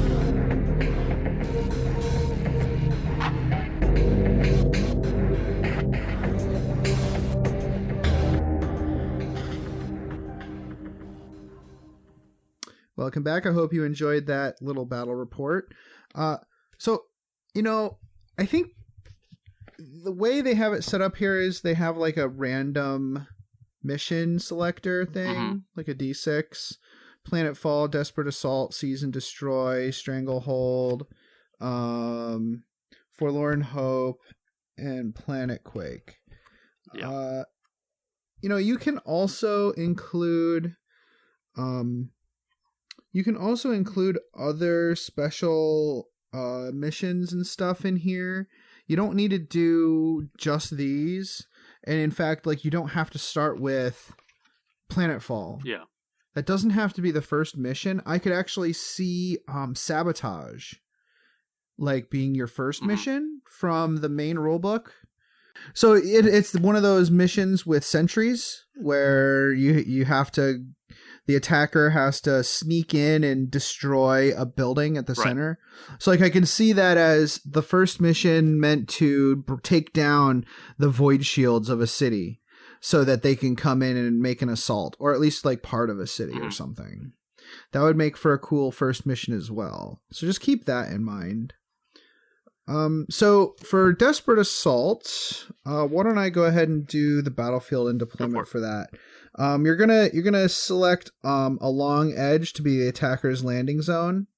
So you're basically getting the free kind of refused flank. You're getting that stratagem basically for free as the defender. And then they set up the terrain however they want. The defender does as normal. And so they're going to be able to keep in mind where those attacks are coming from. Then the attacker places an objective within 18 inches of the middle of their landing zone. Then the defender places another 5 objective markers. And then you have to put an objective marker in each of your buildings. And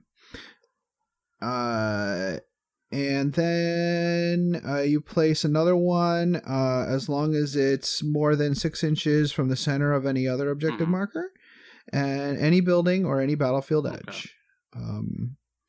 If a building containing an objective marker is destroyed, they have to place it where the building used to be. So there's a lot of this in these missions, like you heard in the first mission, where the objectives are placed. There's objectives placed inside the buildings, but this one they've had you place a bunch outside so that the attacker isn't so on such a bad foot.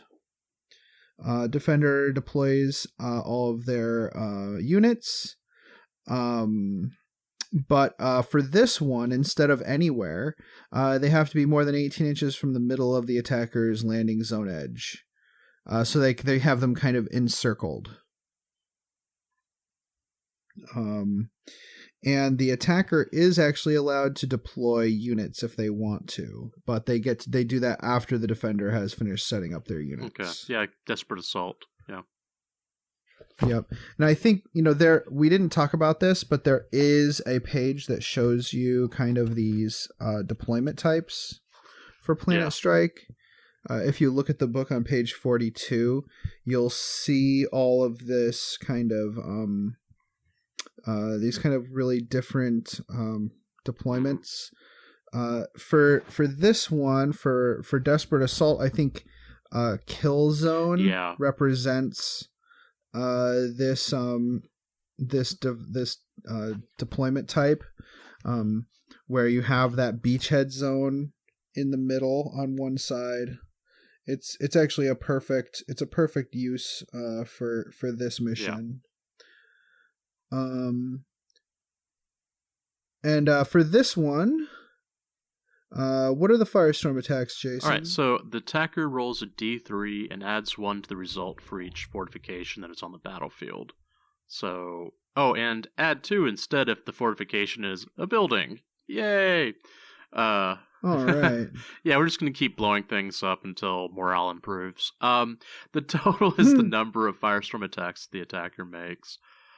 So that's pretty cool. Although that means it's much fewer, I guess. But maybe not. Yeah, one for each. So it's about the same. One for each, yeah. Okay. Yeah, and you know what?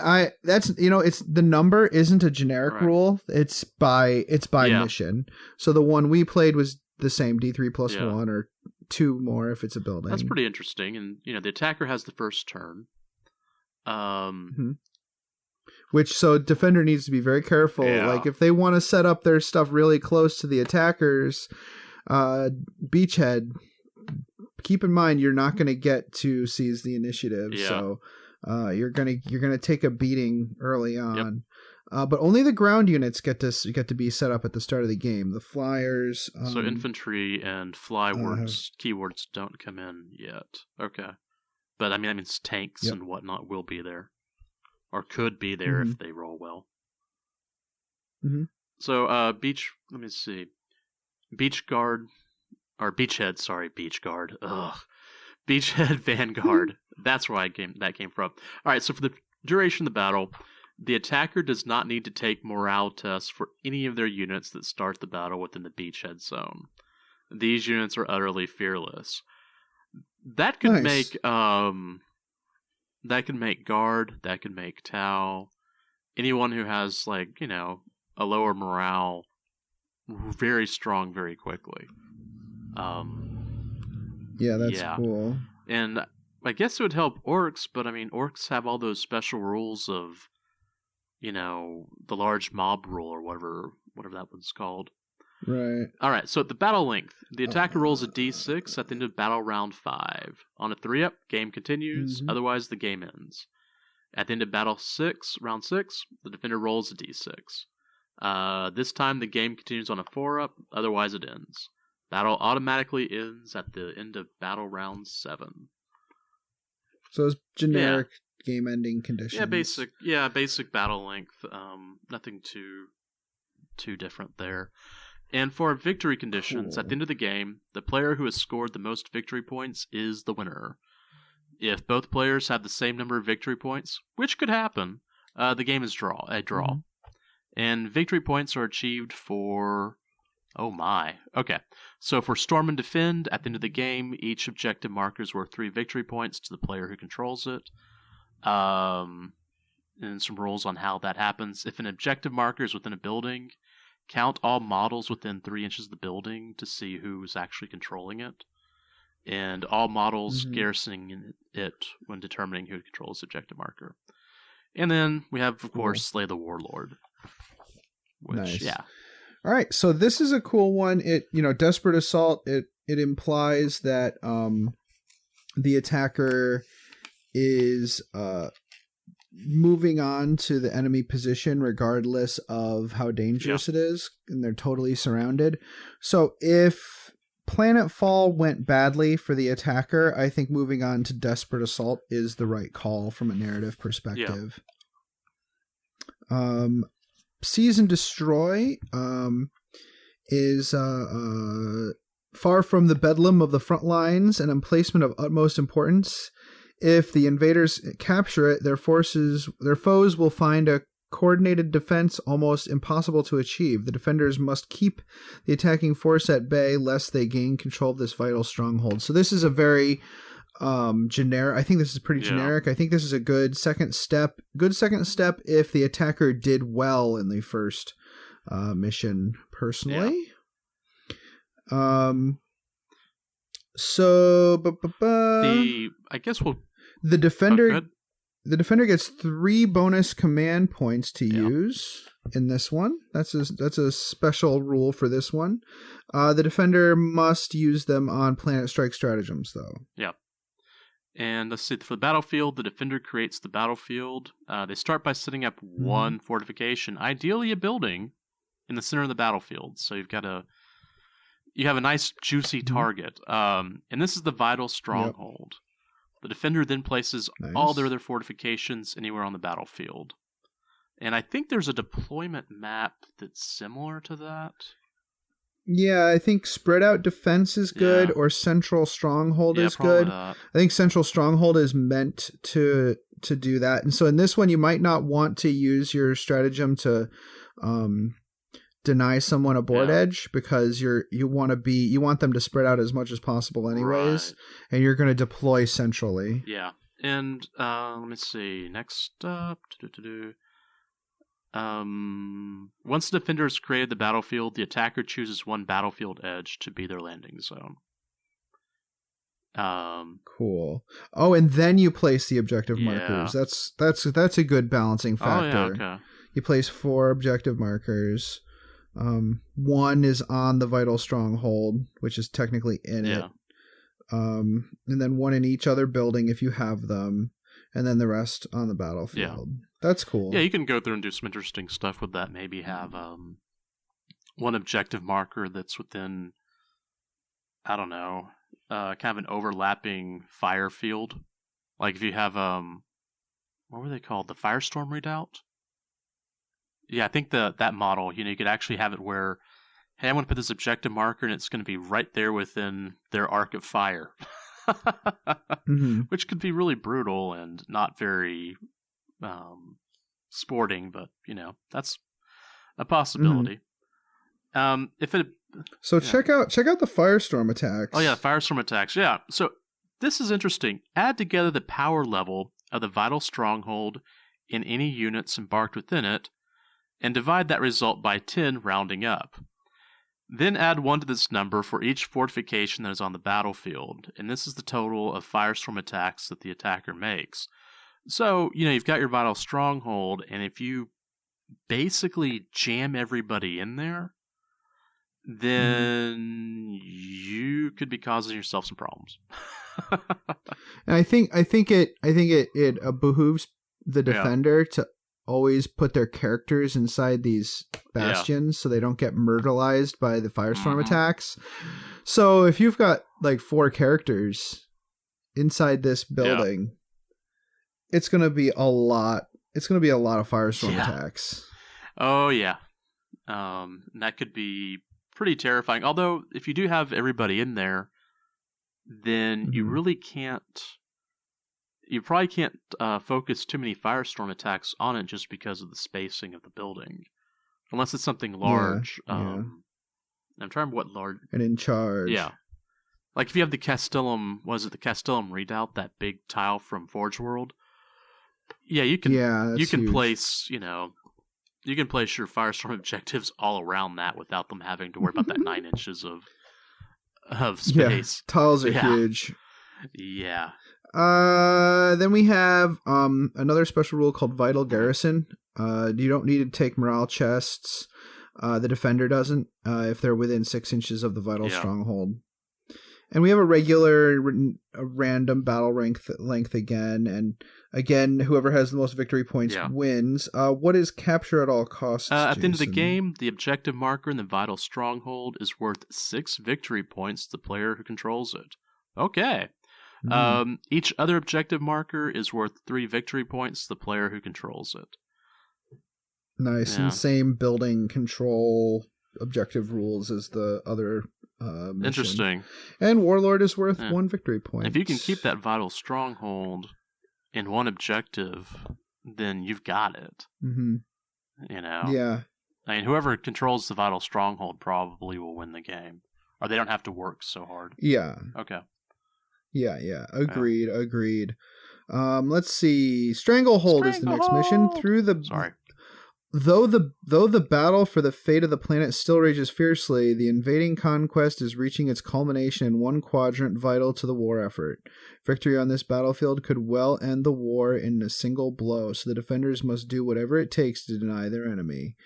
Cool. So this could be it reads as one of the benchmarks in the campaign. It could also be the final game in the campaign as well, I think. I want Planet Quake to be the final, but we'll talk about Planet Quake in a bit because, Yes, that's true. I kind of love that mission. But anyways, again, we have a situation where, the defender creates the battlefield, the attacker chooses an edge, and then the defender places objectives, which is, again, a great kind of way to balance it out so that you're not stuck, with the attacker grabbing objectives that you want, or you're not stuck deployed badly. So that's pretty cool. In firestorm attacks, attacker makes 2 firestorm attacks for each fortification that's on the battlefield. And that's pretty interesting. Right, yep. You got normal planetary assault kind of. This is like a very generic planetary assault game where the attacker's units are all in reserve like normal, etc. Yeah.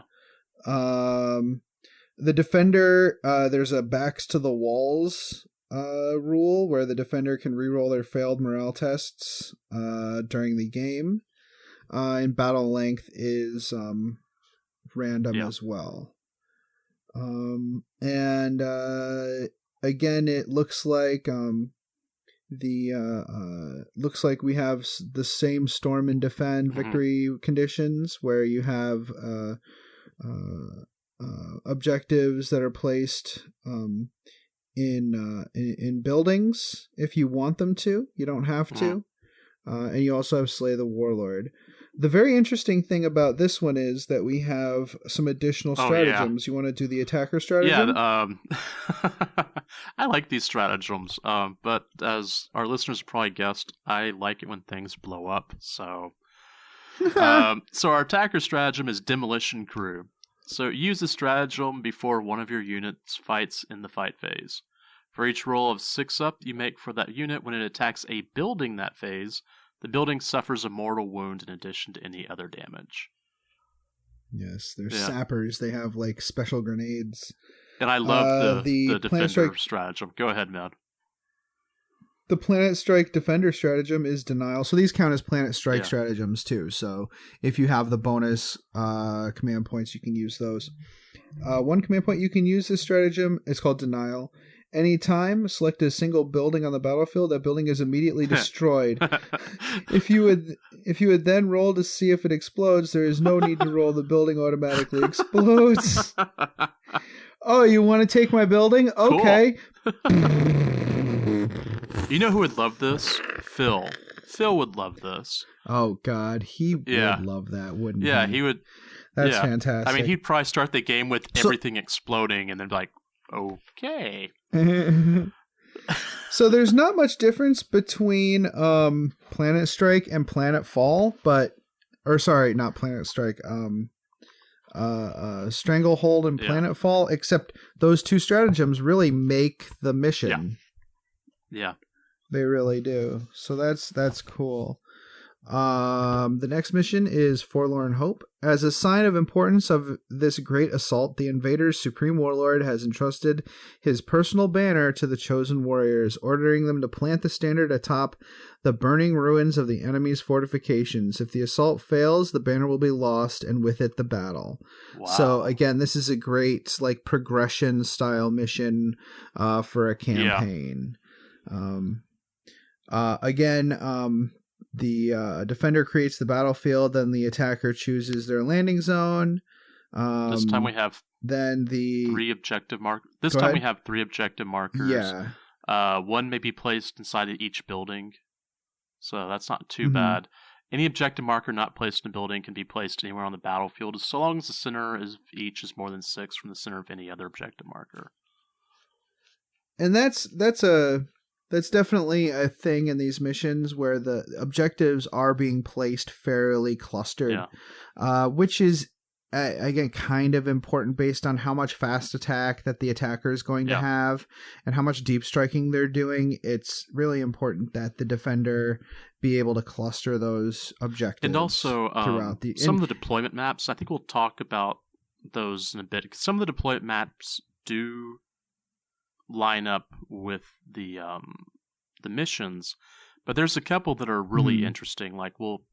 I would like to talk about which one was it? Sacrificial Outpost later, just because of how interesting it is. But so for Forlorn Hope, where were we? The Supreme Warlord's banner.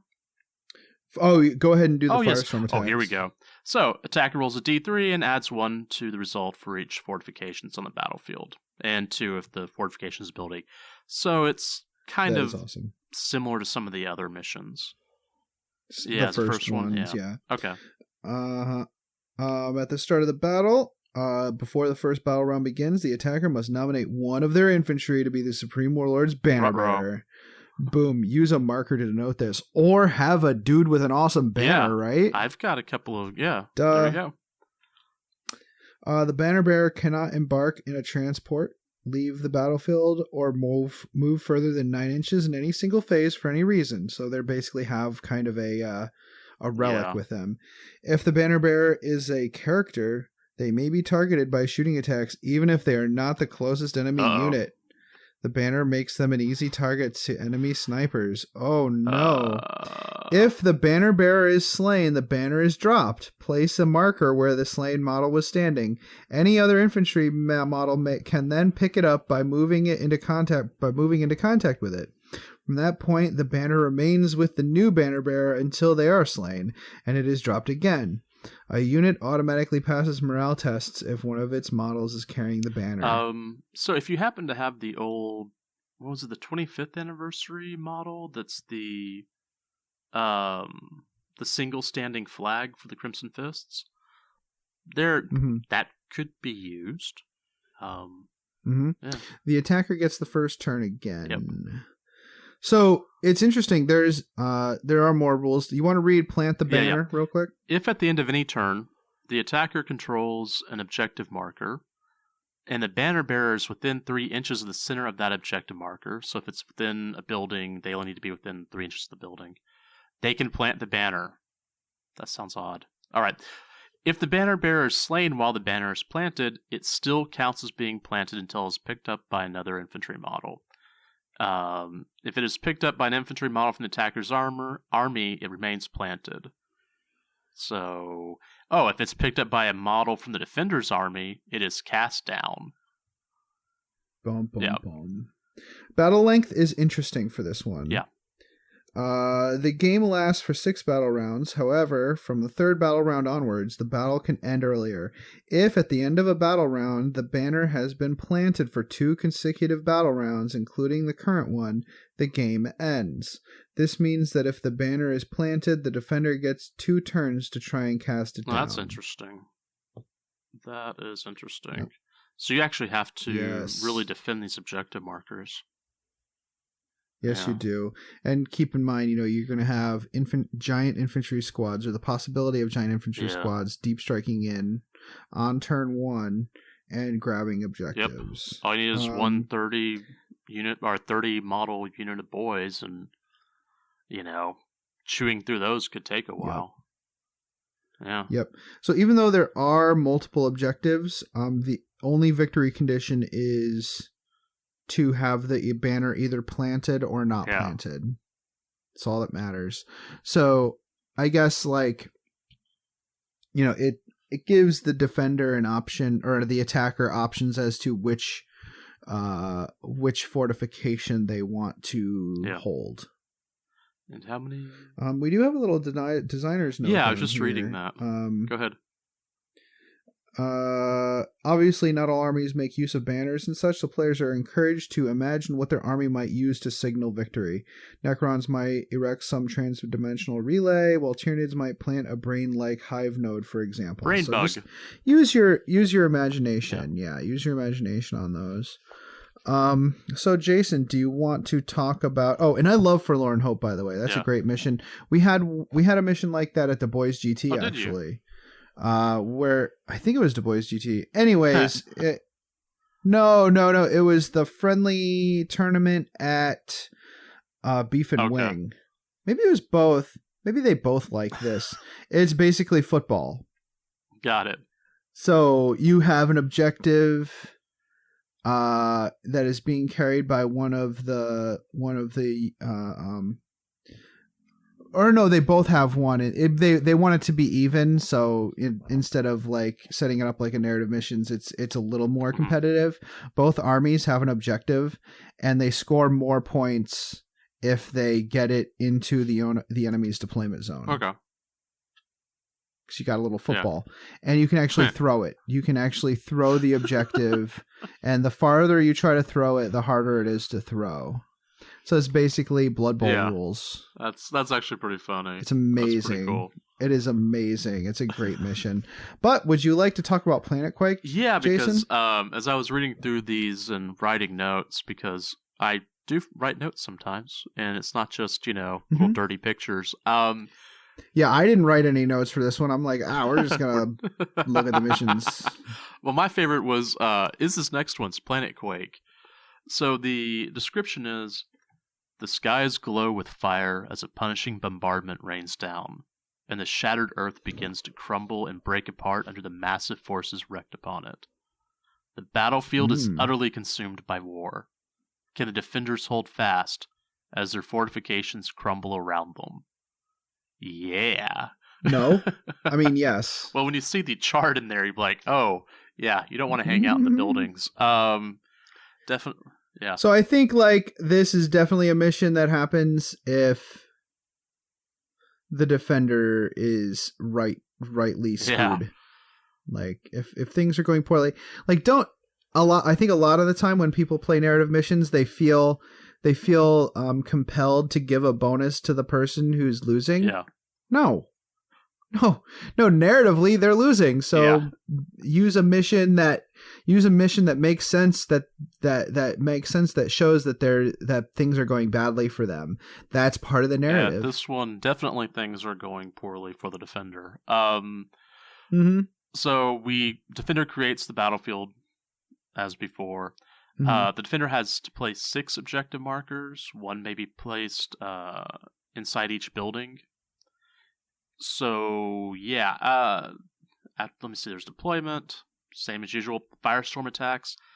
Attacker rolls a d6, adds 1 for each fortification or 2 for building. Most is still about the same. Desperate times, desperate measures. The defender gains D3 bonus command points at the start of each of their turns. Oh my goodness. Each of their turns, which means things are going bad real quick. Now, it doesn't say they have to be used for it doesn't. Planetstrike stratagems. Right. So you can use them for whatever. And if you look at... Okay, so things are going real bad for them, apparently. When we get through into the later rules, it's what were all those 2012 movies where the end of the world stuff was happening, where the cities are falling apart and planes are flying between skyscrapers as they fall in? That's kind of what this mission is. So we have Shellstorm. At the start of the second battle round, and at the start of each battle round thereafter, the attacker resolves D6 firestorm attacks. Yay! The location dice numbered 1 through 3 are placed by the attacker. Then the defender places 4 through 6 following the same rules. When all the location dice have been placed, the attacker rolls to see where each firestorm lands, then resolves any damage. So that's cool. The defender gets a chance. Everybody's stuff is getting myrtleized, though the attacker is still gonna get more because they can place theirs in a way that makes it hard to put one next to their own guys. Because if you put it at the front of the defender's lines and you deep strike your guys close, it'll be hard for them to get some of your guys. But also, the attacker is rolling the dice, so they can use command points to re-roll it if they want to. Then our next set of rules, tectonic upheaval.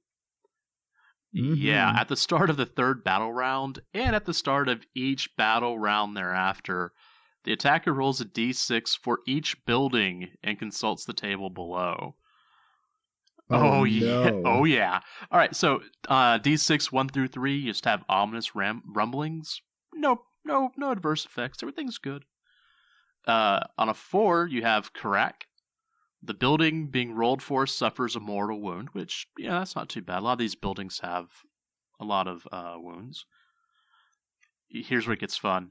Number 5, cave in. The building being rolled for suffers D3 mortal wounds. Any unit inside must immediately disembark. No unit can embark inside the building for the rest of the battle. So you've got a building that's got issues. And then 6, she's coming apart. Okay, I don't do a very good Scotty voice, so if anyone... She's coming apart, Bingo. Captain! Here we go. That's also really bad. That was both Chekhov and Scotty at Better the than same mine. time. Anyways, so this is the go same ahead. as Cave-In, except that the building suffers D6 mortal wounds. Which, as I was reading through, the rules and whatnot, I saw that one. I was like, yes, this is the destruction that I'm looking for. So battle length is the same as usual. Random victory conditions have the same storm and defend objectives with slay the warlord involved. Excellent, but it's just so much destruction. That's the difference here. I have a suspicion that there's going to be a high fatality rate. On all of these missions, but that one could be, even more so. Yeah. So, we're gonna go through Stronghold Assault at another date, I think. But what I do want to stress is, and I think we'll do this then, but I want to talk about more narrative building rules. So the rules in the main rulebook for buildings are extremely lacking. Right. Do you think that was because they knew this would be coming out and they could kind of talk about that, or at least they could address it later? Well, I mean, this came out and they didn't address it either, so there we go. It's still pretty bad. There's no special rules in here for buildings. What I would do is I would go ahead and use some house rules for some of these fortifications. For example, there's no rules that tell you that you can stand on top of the building. Okay. So they're treated like units. So can you stand on top of a land raider with enemy models? Yeah. No. So technically speaking, you can't stand on top of a fortification either. Oh man. Where am I? Yeah, so I would definitely use some house rules to I would allow enemy units to stand on top of buildings, even if they're occupied and whatever. Also, I would say bastions and other buildings. If you have a vehicle obscured by one, you get a cover save, a +1 tier save. Normally, you have to be on the terrain as well to get the save, and I think that's not very narrative. I would say if you're obscured by a building, go ahead and take a save. For being behind that building, I think that makes the most sense. Also, don't forget when it comes to these fortifications, I don't think this needs a house rule because I think it would be too powerful with a house rule. The ballistic skill is 5+, regardless of whether they are being manned by infantry. Right. So no matter what, your fortifications aren't getting better for having better models in them. This is pretty important because I think they would be way more powerful if you could man the guns with your infantry, and some armies like orcs and tyranids would not do so well if because their ballistic skill is so poor. Yeah, but if you popped in a captain from Space Marines, then all of a sudden things are happening on 2-ups, and that's probably not a good thing. No, so now if you do have models inside the stronghold, then you can target whoever you want. You don't have to target the nearest enemy unit. So that's good. So that's plenty, even though it's a 5-up. I think that's all for now. We'll talk more in depth about terrain at a later date because I feel like for narrative gaming, there are some serious issues with terrain, and we have to kind of do a little bit better for narrative gaming when it comes to terrain. Perhaps that'll be an upcoming episode. We'll talk a little bit more about narrative terrain rules for 8th edition. So, Jason, you wanted to chat about some of these deployment types? Yeah.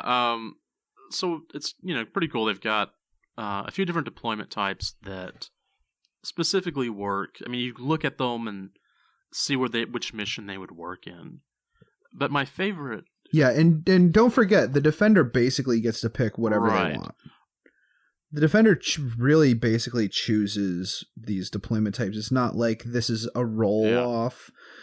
Because it doesn't matter. The defender gets to set the tone of the battle in this way. Well, the one I'm enjoying the most, I guess, and it shows just how bloodthirsty I am with this game, is number 6, the Sacrificial Outpost.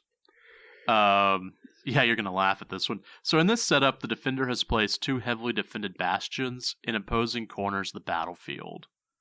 And there's a series of defense lines between them. While the attacker can overwhelm one of them relatively easy just by, just swarming it, the other bastion, they'd have to actually capture, to capture, they'd have to run across the entire board. And that's gonna, that's gonna take a while. And if you have a lot of defenses that are built in there, which it looks like there's a couple of vengeance batteries, maybe 3 on this map. Mm-hmm. That could be, that could be a bit of a slog. Yeah. But I thought that was a really funny one. I mean, like, everything else is like That is all-around fun. defense or central stronghold. It's like, yeah, those are, very cinematic. We're going to keep everybody alive. But this one's just like, one of them can go. It's all right. Yeah. That's so cool. Yeah, those deployment types are basically just suggestions for the defender on kind of how you would set up the battlefield for specific narratives. Again, it's not meant like, oh, so I sacrifice one of my fortifications to do this. That doesn't make any sense. It's like, no, the point is the story that you're telling. It's you don't not, have to choose so, these. You can choose your own. You don't have to choose I just really liked that but one. It's fun to do that. That's a fun thing to do. Go ahead and do it. You might even want to man it with a unit of dudes who are just going to die. Who cares? It's super fun. So I love these missions. I think they're great. Again, I think supplementing them with some of the narrative missions from the main rulebook is good. I would also say, remember, how those missions have special stratagems? I would consider those as Planetstrike stratagems for the purposes of your campaign. So, for example, in Sabotage, you have the cut the wire stratagem that lets you reduce the number of sabotage attempts that have been made. Go ahead and count those as, anything that's a mission-specific stratagem counts as a Planetstrike stratagem. Yeah. Okay. That's what I would do. I think that's really fun. Also one thing I think I forgot to mention was the Deep Strikers can do so within 9 inches instead of 6 when they come in. Okay. 6 sorry. inches within Switch 9. that. Reverse there it. we go. 6 inches instead of 9. Now, some people have special rules, like, for example, when we played, my demons were the defender, and I left my demon prince in reserve in Deep Strike Reserve using the demons stratagem for that. I still had to abide by the 9-inch rule for that. But the stuff that is set up in reserve for the attacker, the units with the fly and infantry keywords, they're allowed to come in within 6 inches if they want to. I wrote notes on that. And I specifically said, why are the Raven Guards salivating? And down Shrike. I know, right? I could see. Yeah, it's really good. It's really good. And it's important. Like, it's a desperate time, and they call it, these desperate times call for desperate measures, and I think it works. And it makes the games quicker. That you don't want to, I mean, sure, you want to take your afternoon and play an awesome game, but in a lot of cases, a lot of these narrative missions are being played by folks who don't play every single day. So it's good to shorten the game length a little bit by allowing some close-in deep striking. And also, all those objectives are super close to each other. So, and some of these missions really require you to get close, like the flag mission. You're going to want to be close, or else you'll never get your banner close, right? And they really do encourage you to give that banner to just a random dude, since you can shoot any character. It's pretty great. Anyways, I just love that mission. I want to try that one next. I think that'll be a lot of fun. You should definitely try Planet Quake at some point. I could soon. That one just calls to me. Yeah. All right, listeners, go ahead and stick with us. We're going to come right back and close out the show. Hey, everybody. Check out Veterans of the Long War, a Warhammer 40K podcast on iTunes and on Facebook. We are a 40K podcast based out of Western Massachusetts with contributors from other parts of New England. We talk hobby, tactics, news, and rumors, check out new releases, and talk about our local and regional 40K scene. We're looking for new contributors, so get in touch if you want to be a part. Check us out on iTunes and Facebook. That's Veterans of the Long War, a Warhammer 40K podcast. Interested in the offbeat world of 40K? Is your bits box full of 20-year-old space elves? Have you ever searched for something out of production 40K on eBay? Well, hold on to your zotes and head over to Corsair Radio. It covers the full scope of the hobby, homebrew rules, fluff, campaigns, oddball models, and more. From Terra to the Eye of Terror, visit us at corsairradio.blogspot.com. That's corsairradio.blogspot.com. This is Rob Sanders, and you're listening to the Masters of the Forge, where the world of 40K comes to life on your tabletop. All right, Jason, listen. I think Skip's going to be doing a Planetstrike like campaign and then tournament coming up in the next couple months. I'm super busy. Like my February is totally jacked. It's so bad. I got Disney and a bunch of other stuff. It's just not. So I'm just looking forward to just playing some games and having some fun. I'm looking forward to playing my Emperor's Children. Yeah. I think that's what I'm going to take to my next few games. Should be a lot of fun. So next week, or the next episode, I think we should have the Custodes book by then, and we should have a couple weeks of research time. So we're not going to do Thousand Suns because we need time. Lead time. We need time. And we did a really good Thousand Suns stuff. Episode for lore when we did Wrath of Magnus, right? Yeah. So again, I think doing Zangor is such a fun idea.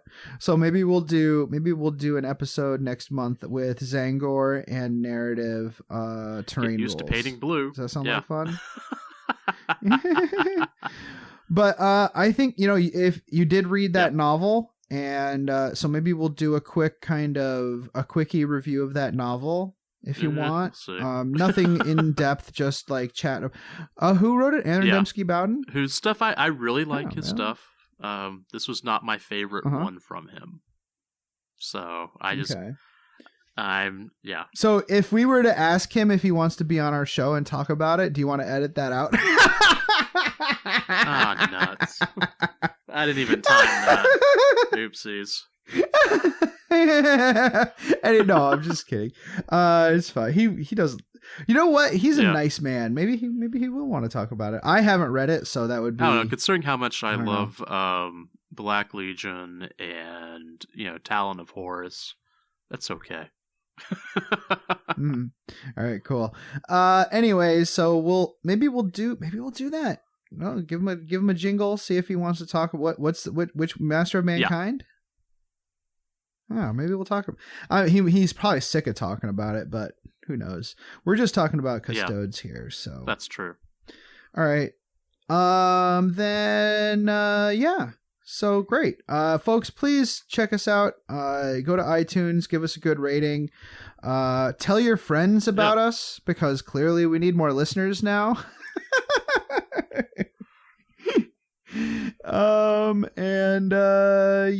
Twitter.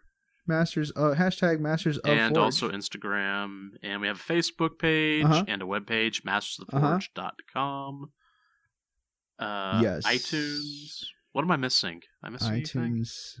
anything? Are we on Snapchat? No, oh God, no. I mean, we are, but not from Masters of the Forge. Check us out on MySpace. Masters of the Forge is also on Grindr. If you want to check us out on Grindr, that would be super. We? Okay. All right. Well, I'm going to be really afraid to come back to Albany then.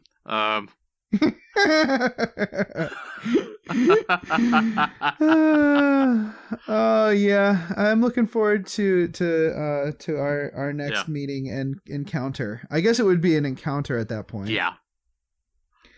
But until then, play the game the way you want to.